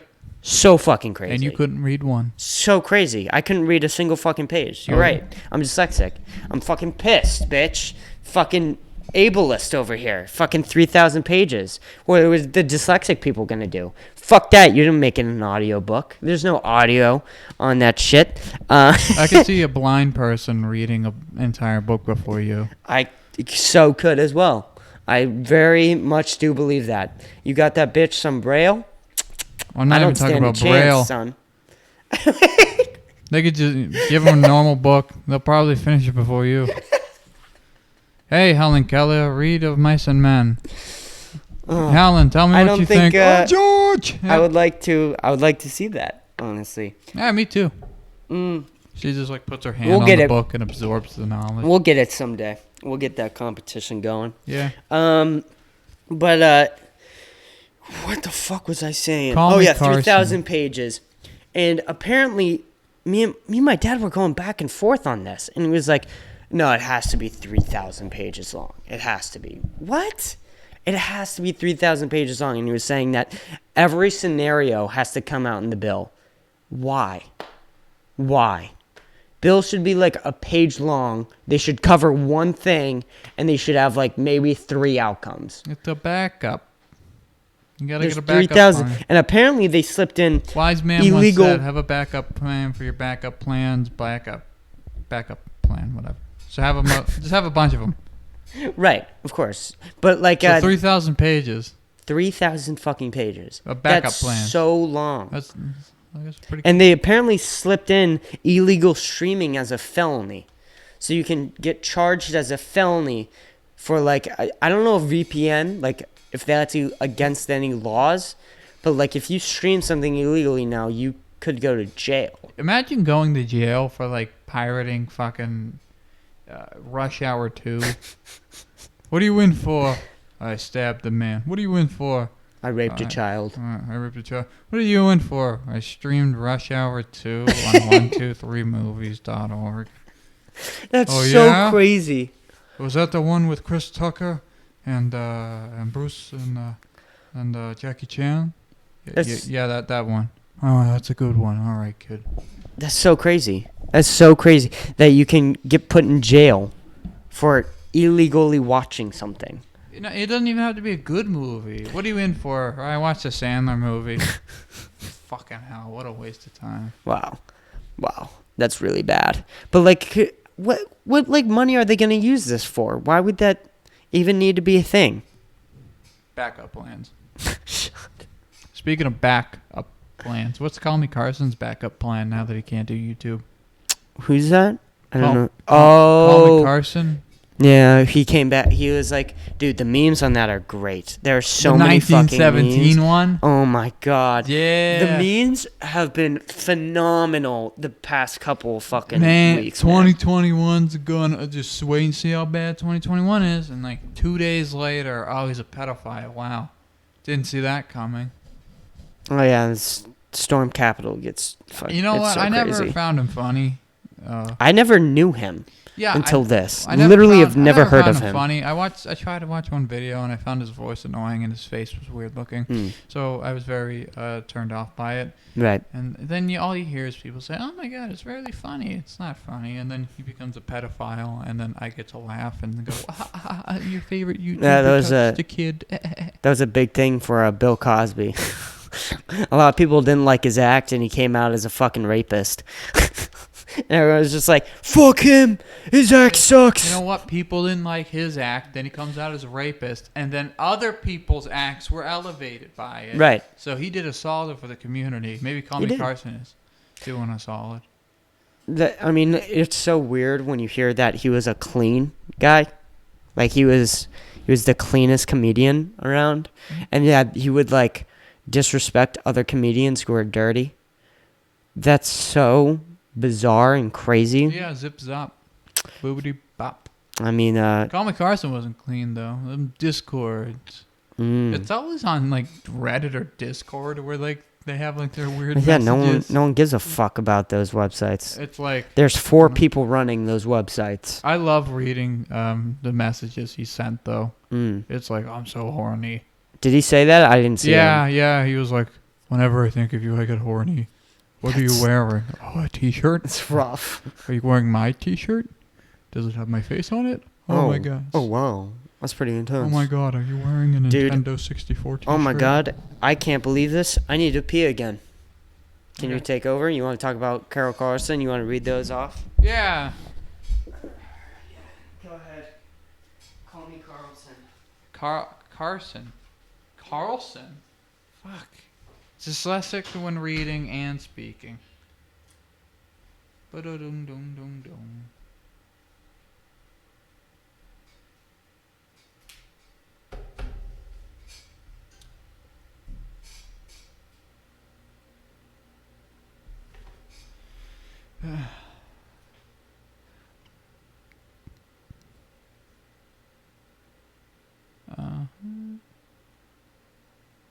Yeah, I think it's really funny that that he's a pedophile. That's just really, really funny to me. It's not a good thing, obviously, you know. But why is everyone on YouTube a pedophile now? Have you noticed that too, Chris? Everyone on YouTube is like a pedophile now. Like what happened to like the only guy on YouTube who isn't a pedophile is probably like the Smosh guys, and I think one of them is dead or something. So.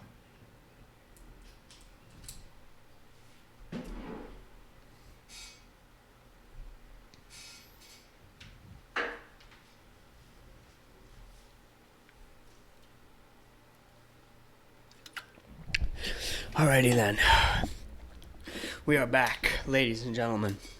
I don't know how long that was. Sorry about that. Like 5 seconds. It's okay. It's fine. We're back now. Yeah. Okay. How long have we been going right now? An hour and 53 minutes. Yeah, let's get it to 2. Well, yeah, at least. I was hoping we could go through 3. I have a bunch more topics to talk about. Yeah. Well, let's hear another one. What's a good one? All right. Relationships in high school. Oh, nowadays they're fucking awful. Okay. I wanted to talk about this. Well, here, because I'm very passionate about this. Okay, so there's no such thing as a relationship in high school anymore. Okay. It's pretty much just you have like speed dial sex workers.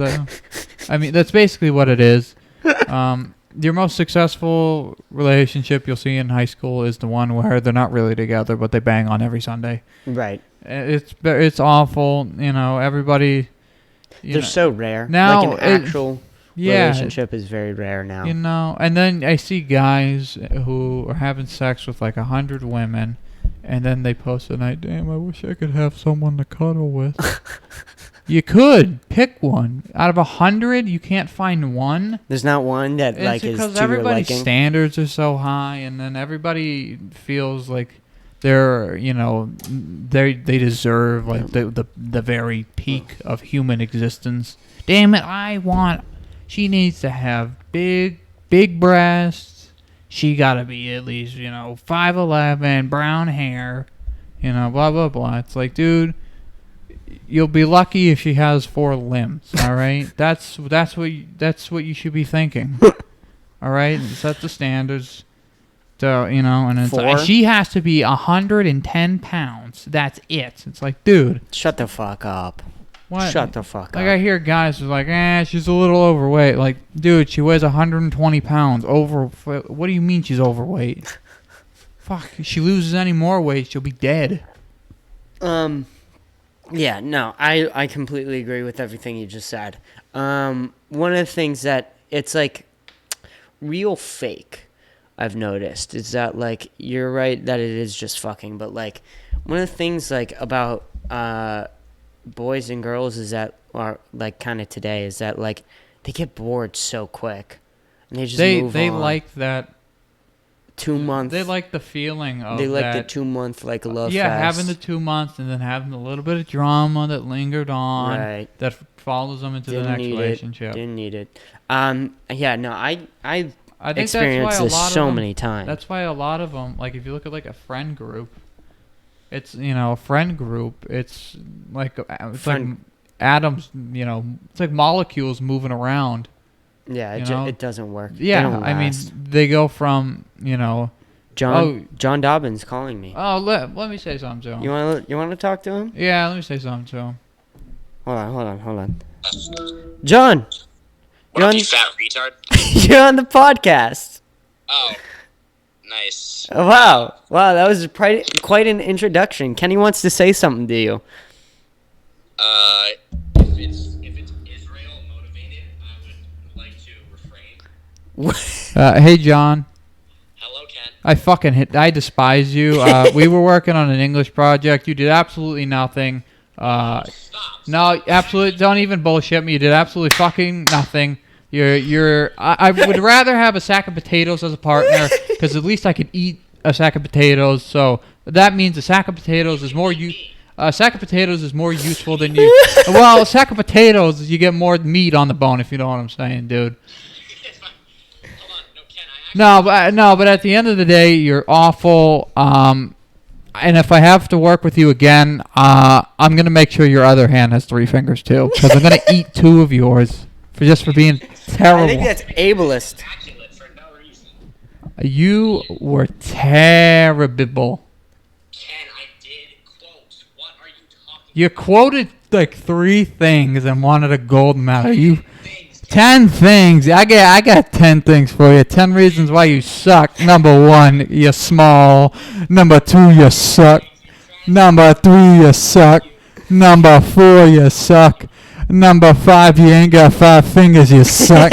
Number 6, you're stupid. Number 7, you suck. Number 8, you suck. Number 9, your mom sucks. And number 10, you're stupid. All right, John. Fuck off, We'll get you Dobbin. both on here. I want to get both of Piece you of on shit. here now. We gotta So plan we this. can settle the beef Yeah, Right. Right that there. apparently I didn't do. Right. Oh, We got to do yeah. it. We got to settle this, John. This is big Yeah, news I'll now. settle He didn't do a fucking Alrighty then. thing. Well, we got to go. We got a podcast I'll to do. text you tomorrow. Yeah, Alrighty I'll then. text you Sounds something. good, John. Goodbye. Text you Goodbye. the directions of how to fuck yourself.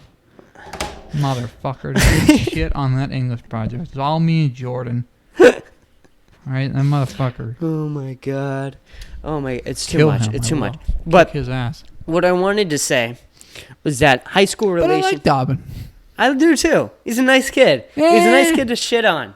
Yeah. He takes shit real nice. You I know, wanna one of kick those him. guys that like the biggest problem about an idiot is like if they can take shit or not. Don't talk about Liz that way. If you're listening, sweetheart, that was a joke. I don't know. She probably doesn't have the attention span to listen to this long. She wouldn't listen to you and me talk even if you paid her.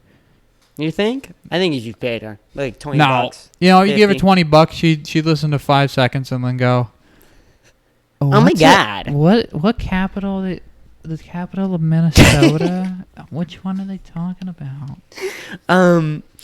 So what I wanted to say was that we've already established relationships in high school are dumb, especially today. Now, Yeah, they're just circle now jerks. let's talk about having a relationship in high school during a fucking pandemic. How stupid are you? How dumb are you that you could think you could ever make that work in history? And some people have. And to those people, you guys are props. You guys are probably The actual ones who made relationships. it work barely make it work. Barely make it work. The ones who make it work don't really like each other that much. And the ones they're that- just like, all right. But the ones that like make it work, you guys could be high school sweethearts for real. You guys have hit the fan and you went through it together. Dude, all these other ones, they're going to last like a month and a half. They all last a month. I mean, there that's are true, some- but like I feel like it's got to be more escalated during the pandemic because it's a fucking pandemic, right? The fights at the end got to be a lot more brutal, right? There's a lot more clash. Well, the fact of the matter is, people date now because they're very horny and they want to have sex. And during a That's pandemic, so simp. That's so simp, man. You imagine dating someone for that amount of time just to sex? yeah, That's crazy. that's what they do. And during a pandemic, guess what? You can't fuck all the time. So guess what? It's not a great relationship. So No, you'll no. break up, and you'll find some idiot who doesn't give a shit about the pandemic who wants to Just get a dick wet. You know. sliding in you. Just really get in there. Yeah, I No. mean, no, but like this, second they, they'll start the relationship. Second they can't have sex, they'll break up, find a pothead, Yeah, that's a big start one. having sex with them. Yeah. It's a great move. Yeah, It's fantastic. it's Good a game it's a plan. great move until you get your test results back and it says you don't have COVID, but you are positive for HIV. Right. Yeah. Of course. Freddie Mercury moment. So That is yeah. a bohemian moment. City. Okay. What else do we got? Okay, we got not trusting the COVID testing. So my experience with this changed a little bit because I know someone that tested negative but then came back positive for like another test. And it was weird, but my question is, if you can't test positive for COVID, how the fuck are you spreading that motherfucker? How are you spreading it? If you can't test positive for it, how the fuck are you spreading it? And how can you not test positive for it if you're spreading you it? can have okay, so let me ask you this. Mm-hmm. If you're in contact with someone Mm-hmm. who has a cold, Yeah. you get their germs, right? Right. But you don't get the cold. Okay. Guess what? You still have the germs. No. Yeah. No. I get Same that. thing I with get that. That's what you're talking about is asymptomatic, which I get that. But what I'm talking about is if you test negative, right? Like if you get a rapid and you test negative, but you can still like carry it and it's just not produced yet, you don't have enough viral fluid, which is the explanation I've heard. Yeah. How do you spread it? Like if you don't have enough viral load to get sick and test positive for it, how do you have enough viral load to spread it? And if so, Because- is our COVID? But hold on, let me finish. So it can't spread in you. But if you spread it to someone who has plenty of that viral fluid, then your germs Yeah. mixed with theirs is going to give them COVID pretty much. Or if they're elderly and their immune system is very weak, then they need very little of the germs, Viral fluid load. to get Yeah. it. So then they'll get Right. it. And that what that when makes it comes sense. to the testing and making and trusting it and getting a good test, the way to know if the test is good, if you're actually getting a proper test, is whenever you ask someone how was getting checked for COVID, If they ever say it wasn't that bad, then they got it wrong, because it sucks. It's supposed to feel really bad. I don't think so. No, if it's uncomfortable, if it kind of sucks to have to do it, then you got the right thing. I don't think so. Yeah, no, think that's exactly how it is. Why? Why are you saying Because that? they're sticking the fucking thing up your nose and then into your fucking brain and tickling it. Right, but That's like, not comfortable. do you not think that they can't get it like off of that they've made it better so that they can't capture viral load with like a lesser amount of fluid? Because these are people that are trained to do these things. No, what I mean is if you're getting tested and they're sticking the thing in you, if it sucks and if it's uncomfortable, then you're getting a good test. Mm-hmm. If they're sticking it in and it's not that bad. And Well, I've gotten 2 COVID tests before. yeah. And one was comfortable and one was relatively easy. And then the other one was really uncomfortable. The really uncomfortable one was the better test. Well, I don't know about that one because, I mean, we went to a facility for the first one. Mm-hmm. And it was like an actual lab that makes these things. I don't know if it I'm was talking about bullshit. just a standard, like you think you might But do have you not it. think that they can't, like, update it to the point where now it doesn't have to be that bad? Yeah, they could, but they aren't right now. Why I'm not? talking about right now. If you're going to your average place to get tested, Yeah. The But we're best like way 10 to months know- into these the things. best These way to things know- should happen. the best way to know if it was a good test is if it sucked. You know, if it sucked, then you know you had a good test. If it didn't hurt that bad, then you probably didn't get tested correctly. They probably put it in your nose a little bit, and then they didn't really go too far, and they took it back out, and they said that's fine. So, as long as it sucks, then you know you got the good test. I don't know if that's, but like, I get that, and in the beginning I would 100% agree with that, but like, I think now we've had tests that are more sensitive to the virus. And my question is what, even, okay, whatever. Let's say that, I'm not going to say I agree with that, but I don't know. And I'm not going to say I know, and I'm not going to say you're wrong, and I'm not going to say I'm right because I don't know. But if that is true, that the worst ones suck, why can't we come up with tests that still go up your brain and are sensitive enough to where the point where you can transmit it? Because if you're saying is true that like the worst ones are the good ones, right? Yeah, the ones We're that hurt the most are the most effective. 10 months into we're 10 months into this, and we're still getting false positives or false negatives, and there's still have to be bad. They haven't like innovated this technology Well, at you gotta all in think of 10 it months. Like this. I mean, they could either A, focus on making the test more comfortable, or B, they could focus on making sure that everyone can be tested, and then they could work on the vaccine itself. And then But they what could you're work on saying is something that they common. didn't do both. They didn't do either. Is that you're saying is that if it's not comfortable, or if it is comfortable, then it's bullshit. And What I'm saying is, the test is a test. right, It's not about the devices. Everyone has the same devices. I mean, the person giving it to you. mm-hmm, You can tell if they did it correctly.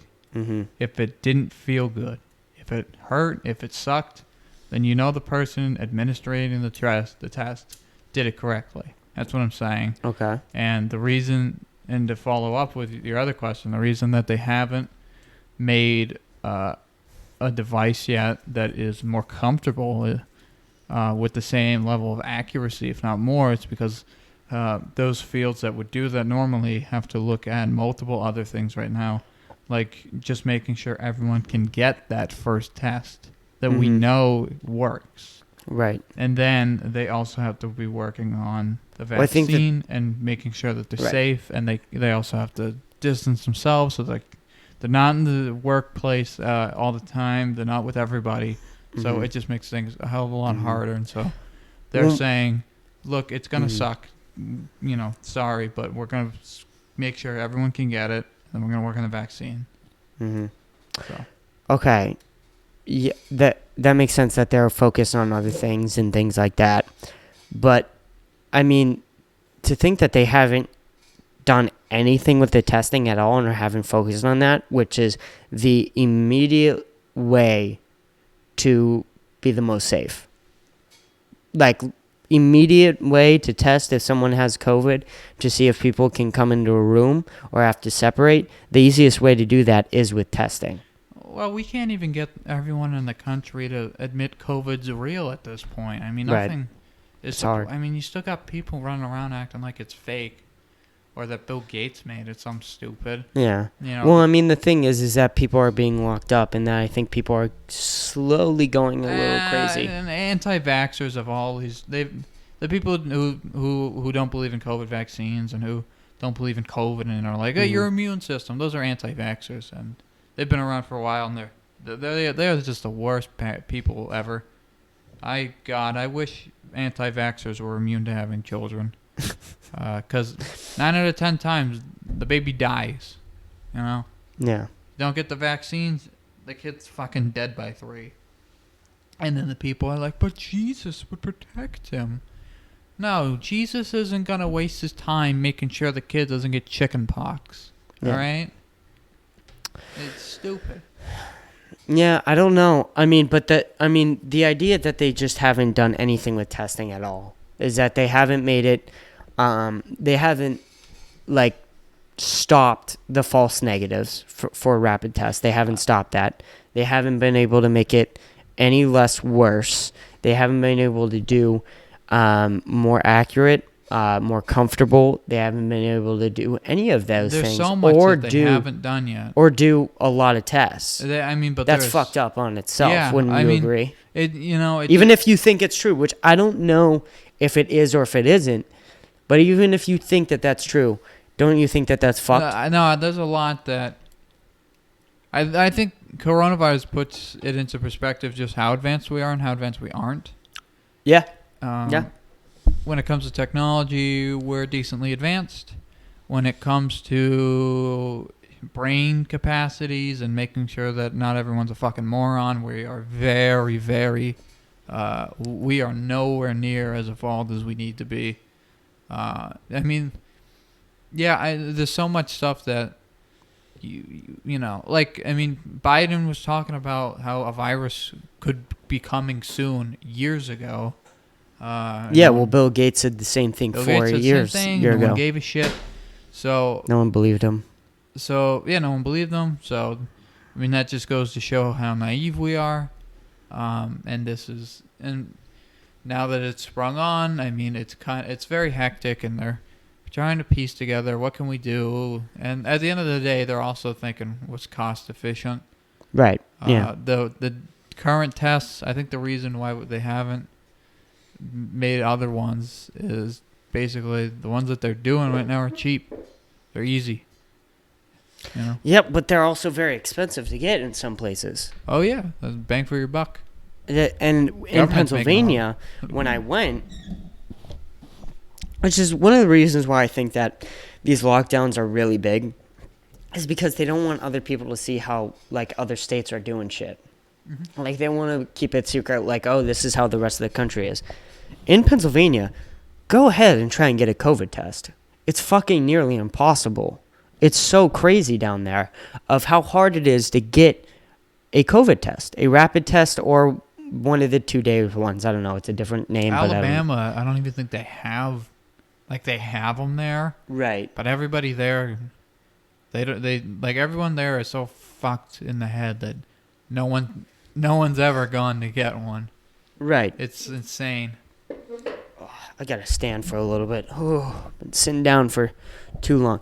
One of the craziest things about that whole thing was that it was found out that, like, the reason... Well, how do you do the accent? It's the reason why... I can't do a fucking southern accent right now.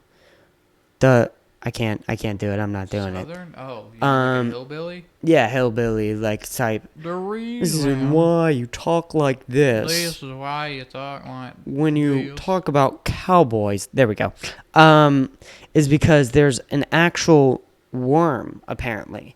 A membrane, fucking, like, microscopic or virus or parasite was the name I'm looking for. Parasite. There's a parasite of like a worm, like sort of a tapeworm. I think it is a tapeworm that exists in like cattle and farms and things like that, and is the reason why you talk like this and you talk very slow when you talk like a southern accent, and it's because their brain function now when you get these tapeworms actually goes down. So I imagine the people with the tapeworms because apparently it doesn't kill you.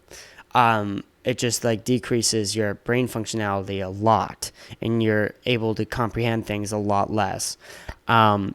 Is that I wonder, they probably look at this COVID shit with people with decreased brain functions and are like, that's bullshit.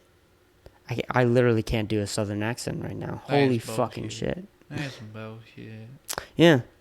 What do you mean it's bullshit? What, the tapeworm thing? No, I'm just doing the southern accent. Oh. That's some bullshit.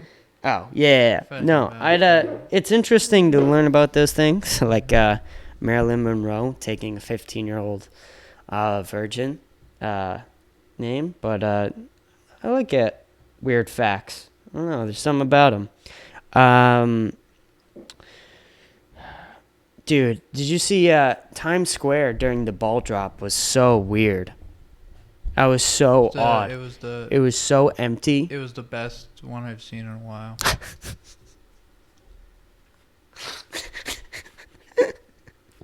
You know what? Actually, it wasn't as good as last year's.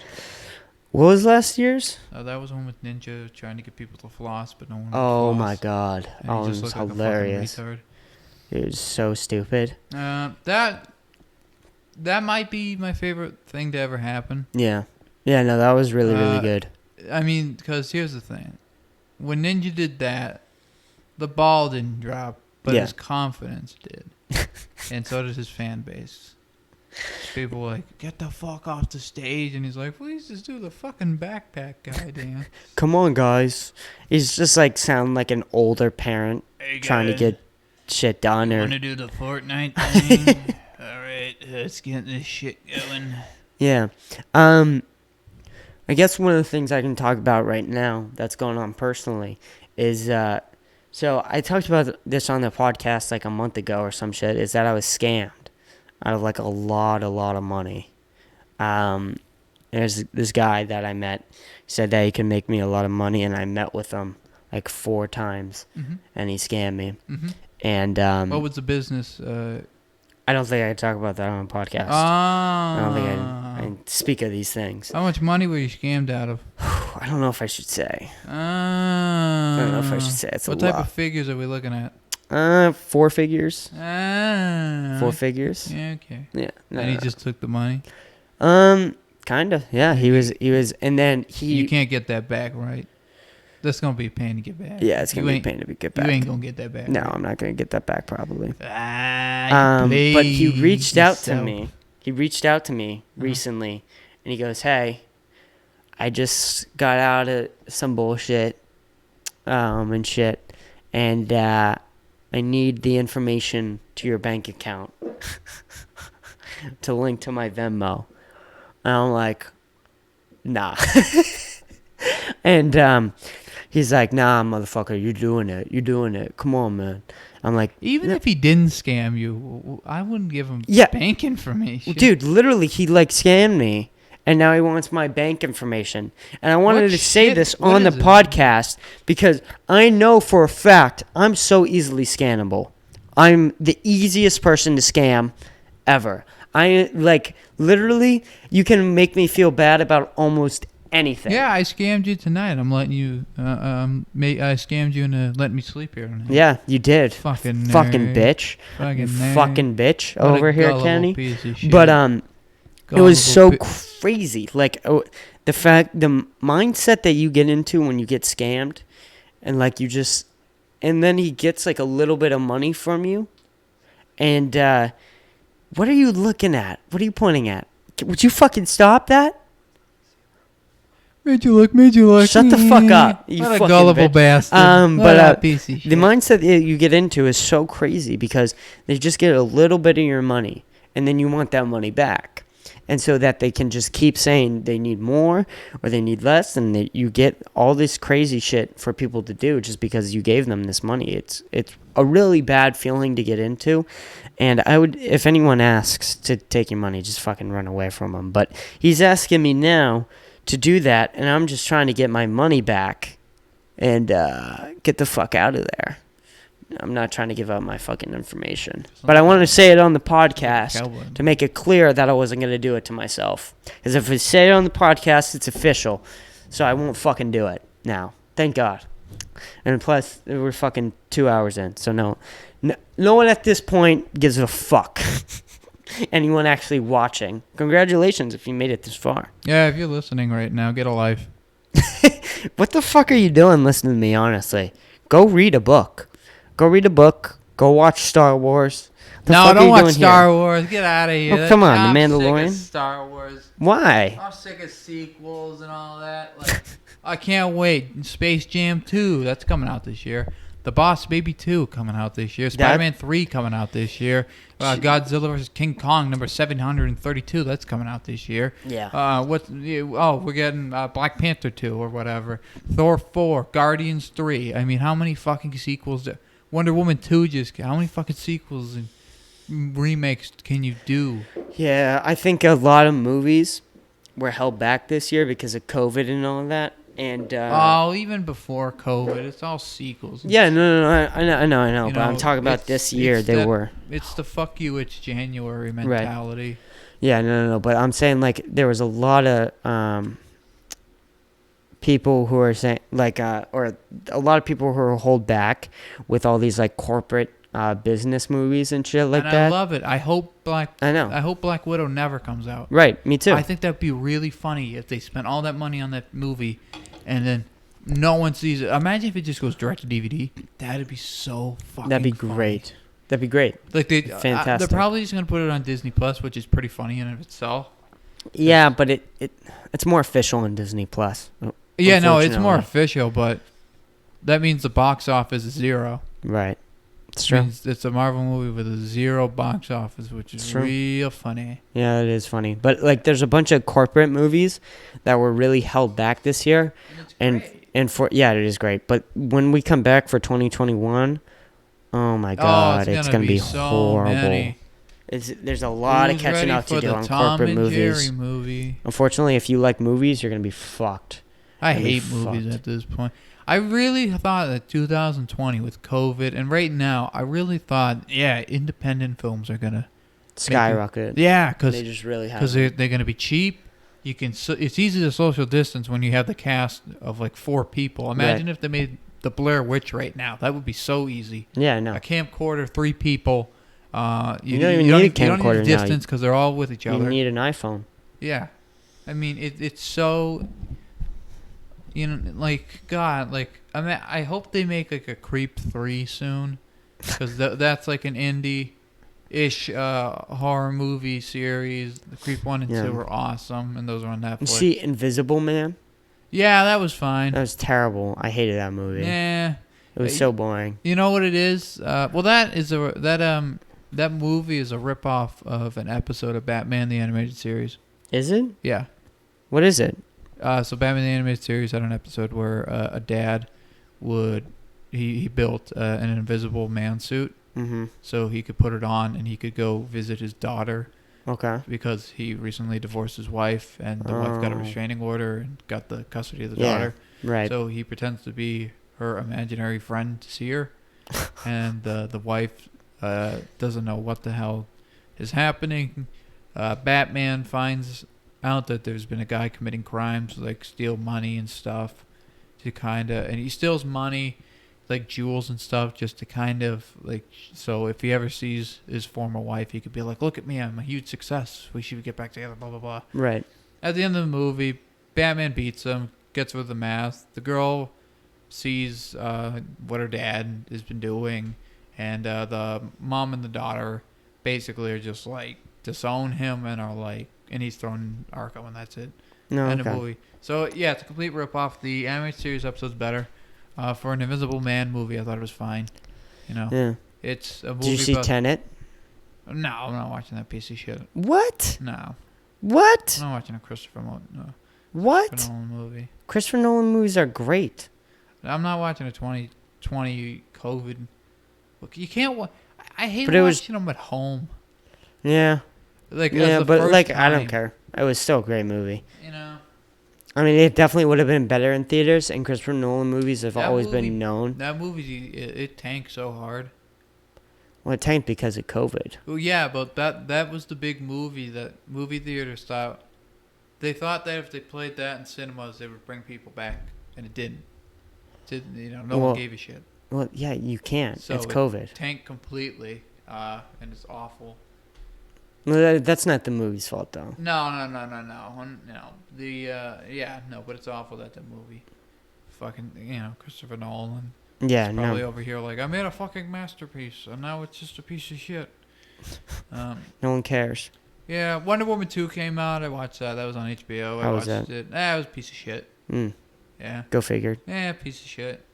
They, DC needs to stop with the whole, Movie making? No, they just need to stop trying to, they try so hard to be on the nose with pop culture. So in the movie, they had Pedro Pascal's character, who isn't, his character in the comics isn't a major Wonder Woman villain. Yeah. But Cheetah, who's in the movie, is Wonder Woman's main villain. She's the Joker for Wonder Woman. Mm-hmm. Cheetah is the side villain who's in the movie for 20 minutes. Pedro Pascal's character is the main villain. And he's the only reason that is because he's the Mandalorian. People like the Mandalorian, so if they like him, make him the main villain, the movie will sell. That's terrible. Yeah, and he's fucking awful in it. He overacts like a motherfucker in it. He was great in The Mandalorian. Yeah, he's good in The Mandalorian. He's fucking terrible in Wonder Woman. Cheetah didn't do anything, so there's really nothing there. Gal Gadot was pretty good. Everything else, story made no sense. Looked fine. CGI was fine. Everything was fine. But yeah, I'm so sick of superhero movies. Yeah. It really is. It takes. It's really gonna take like a certain character. Like I'm excited for the new Robert Pattinson Batman movies. Yeah. Only because those look so different. But yeah, so, that like, WandaVision show that's yeah. coming out next week, that looks weird, man. Yeah. I don't know how that's gonna turn out. I'm gonna watch. I'll probably watch the first 2 episodes because I'm guessing the first episode is gonna be really fucking boring. Mm-hmm. Because that's how Marvel does their TV shows. Mm-hmm. Episode 1 has to be a boring piece of shit, unless it's on Netflix. Yeah, Daredevil's episode 1 was great. It was a Jessica hooker. Jones episode 1 was great. Luke Cage episode 1 was great. Iron Fist episode 1 was pretty good. Punisher episode 1 was great. But so I'll watch that. But like, I'm not watching Black Widow. I don't care about Black Widow. No. Who gives a I'm fuck? not watching Thor 4. Fuck that. Guardians 3, fine. Spider-Man 3, fine. Doctor Strange. It depends on who's in it. Maybe I'll watch it. Right. But like, you'd have to pay me to get me to watch a Captain Marvel movie again. You need the original director for Guardians. They got him back. Oh, they did? Yeah, they got him back a while ago. Oh, okay. Yeah. Well, hopefully then it's good now. Yeah, I think it mean, might be a I'm sure it'll chance. be good. I mean, Guardian movies are probably the best out of the MCU. But Yeah. the MCU is so fucking boring now. Because it's all the same characters, pretty much. Yeah, it is. Well, one of the biggest things about the MCU was that it was like, yo, look at us, look what we're doing. We're making all these different characters of these comic books, which you said were lame. Everyone said that these comic book characters weren't cool at all. And now we're going to come in with these movies that are going to be the biggest sellers out of any other movie ever. And they might even consider for the Oscars most popular movies just for us to get in on it because we're so popular and that's how fucking big we are. And it was just really cool of how they were able to go against business contracts and kind of defeat like all these other different things and buy out all these characters and get them together on the big screen. Because one of the biggest parts about Civil War is that they were able to get Spider-Man on it. Yeah, exactly, which they weren't able to do before for a very long time. Well, that's the MCU's. That's their little niche. Yeah. That's what makes them unique. But the Right. problem is, Now they're not unique anymore. yeah, It's just gotten one old. trick pony. Once you've seen the magic trick, it's no longer a magic trick. It's just Exactly. It's just an illusion. It's just a lie. So when you watch a Marvel movie with all these connected people, after fucking Endgame, how are you ever gonna be like, oh my god, more than one superhero in a movie? Right. It's like I'm not dying at the grasp to see Black Widow fight the guy from Stranger Things. I just don't care. Taskmaster's in it. Who, whatever. I don't know why they put him in a Black Widow movie. I don't know why they made a Black Widow movie. That is probably the most useless movie. Black Widow, make a TV show. Said it before the Iron Man, make it a prequel, whatever. We don't need a fucking movie. She just died. Just died. What next? Are we gonna have an Iron Man movie? Yeah. I don't need it. I've seen all these characters for 20 movies. Bring in someone new. I know, and then they That's just why- cancel Netflix series. Like Daredevil isn't in the movies yet, at Those least. were the Those are the only best. interesting fucking characters. I know. Because those were the ones who really. That's why when the Defenders came out, that was huge because they hadn't really crossed over. And then they did one season of Defenders, and then they were like, okay, now we're gonna go back and continue doing these shows by themselves for a while, and then maybe we'll bring Defenders back. And that's what made it cool. But Marvel movies, it's a team up movie followed by a team up movie, single movie, team up movie, single movie, single movie, team up movie, team up movie. And one of the weird things is that now what they do is that they'll have a team up and then they'll have a solo movie. So like Black Panther and Spider-Man, I think they both came out after they were seen. They came in Civil War, and then they were in Civil War, and then they got their own movies afterward. Yeah, and it was so because it doesn't, and the skill level of things doesn't line up. Like what's his fucking name? T'Challa, yeah. T'Challa. T'Challa. Yep. He goes against Bucky and Captain America, the first movie he's seen in. The next movie, he loses to some random guy that was in the military. Michael B. Jordan beats him. It's cool. What? How does that make any sense? Well, not literally, but like, I don't get it. It's like when they're never like, okay, so Bucky could beat Captain America. Captain America could beat Iron Man. Iron Man could beat Thanos. And T'Challa could beat Bucky. But the guy in the military can beat T'Challa. So who's the strongest? Is it the guy in the military? I guess. I don't know.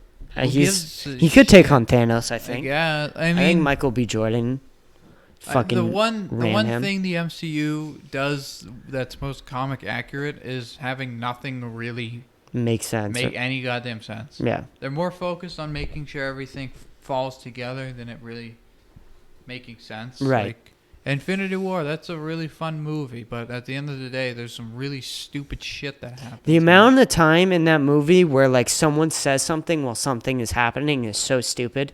Like they'll be in the middle of a fight battle and like they'll just all stop and have a dialogue sequence. The problem with the humor in those movies too is if you look at like Batman 1966, that show's really funny, but it's funny because it treats itself like a serious Batman show, but it's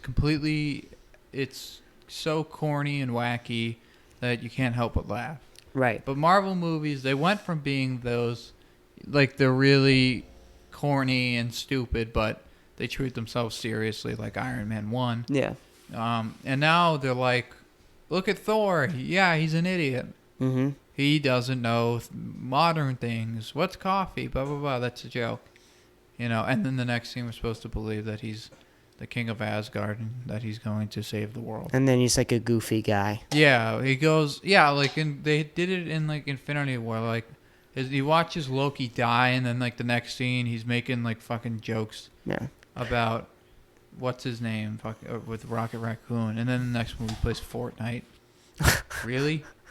He saves the world in like 4 movies, then plays Fortnite in the 5th? Yeah. Well, what a waste of fucking lines time. up. Well, the thing is the weirdest part about Thor Ragnarok was that it was the whole point was him saving Asgard.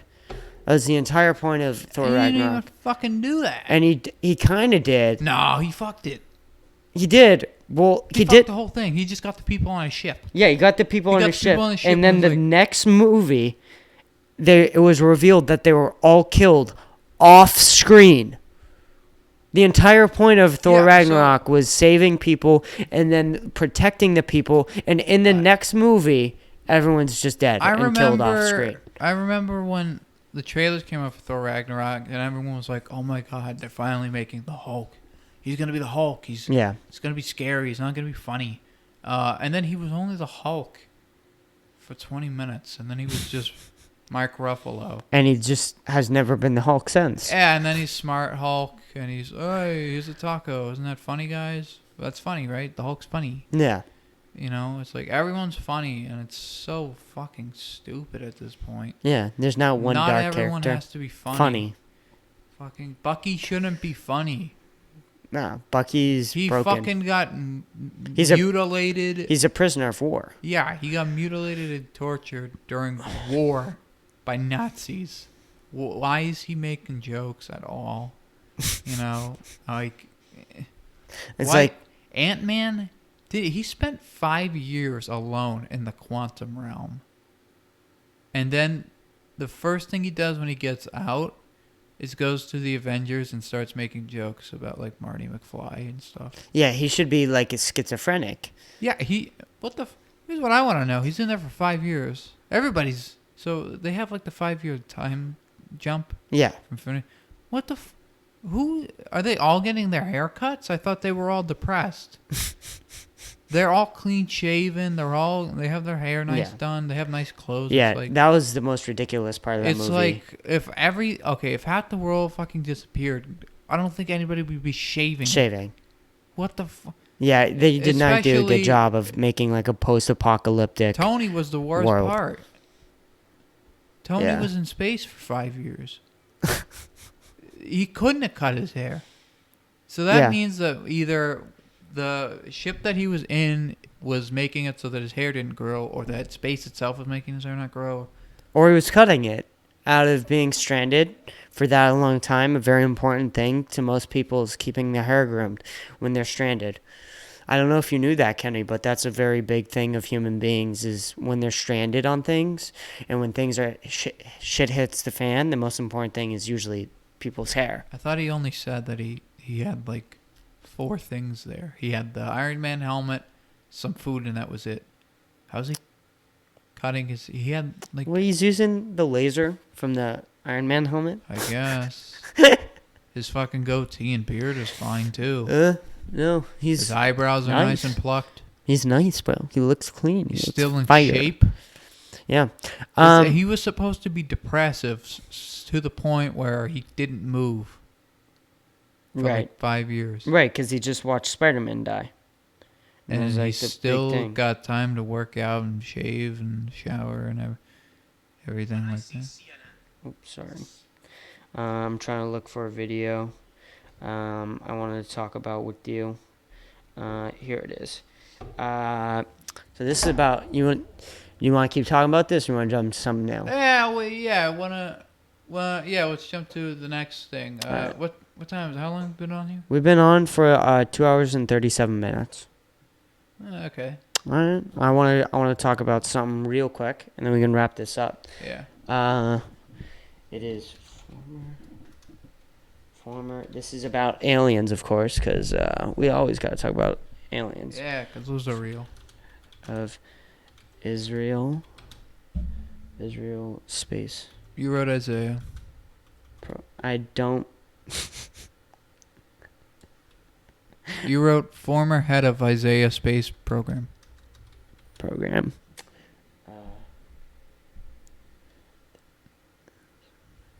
The aliens. I got this.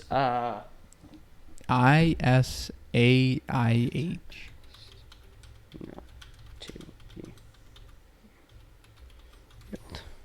We need to get someone on this. Actually, come on, man. You gotta get someone on this. What website is this? Former Israel's space security chief says aliens exist. Humanity not ready. So this former head of an Israel space program claims the U.S. is the third world republic. What? Oh, no, that says read more articles. I'm so dyslexic. Reading in an interview to Yidit. Oh, my God. A hornut? A hornet. Sheed. Sheed? I can't. This is so bad. Who served as the head of Israel's space program for nearly 30 years and is a three-time recipient of the Israel Security Award, explained that Israel and the U.S. have both been dealing with aliens for years. This by no means refers to immigrants with Eshed, clarifying the existence of Galactic Federation. The 87-year-old former of the head Defense Military Space Division gave further descriptions of exactly what sort of a 87 years old. Yeah, that's why he thinks aliens exist. Yeah, and he could be going off the bonkers here. Sort of agreements that have made between aliens in the U.S., which obsessively have made because they wish to research and understand the fabric of the universe. And they want humans to help and shit like that. This was released. This is the Journalism Post. There are a bunch of articles. One of them was the JewishPress.com was, I think, one of the biggest ones. Oh, my favorite. Oh, of course. The NBC News talks about it here. Israel Former Space says that claims that Trump knows that aliens are real. And there's just a lot of shit. He won the election. Of course he believes in aliens. There's just a lot of shit going on with aliens this year. And it's a big year for UFO sightings and shit like that. And it's weird, man. I don't know. Like, with everything going on with COVID, with all these riots and shit like that, you think people would, chill out about all this other shit unless something's really going on. I'm just saying, we made a vaccine. Yep. And now people think aliens exist. Aliens have always thought, and a lot of aliens. A lot of people. The thing that started it was the New York Times article. New York Times is such a fucking waste of time. I know. I'm not saying that, but yeah, I know. But the thing was that they released a article that in 2017 that confirmed that there was a space program in the military that was keeping track of all these UFOs, and that they had an entire program just working on all these things, and that they've gone over some of the more real UFO encounters, like the one in 2003 where the pilot saw something driving at insane speeds, and they got it on radar and things like that, which was released this year. It's so crazy to watch and to think about, but that was released this year, and just a bunch of shit. It's crazy. Yeah, if aliens are real, how do you think they'd react to our movies we made about aliens? Oh God! How do you think an alien would react to E.T.? Would he be like, "Oh, this is pretty good," or would he be like, "The fuck is he doing with his finger?" I think it would depend. I think that E.T. found Crown. I don't think that they would be violent in any way. I don't think aliens. Yeah. Yeah, they'd be violent. Why? Why is a jaguar violent? Because it's unevolved and it wants to kill things and live. I know aliens are evolved. Because they've made it here on spaceships.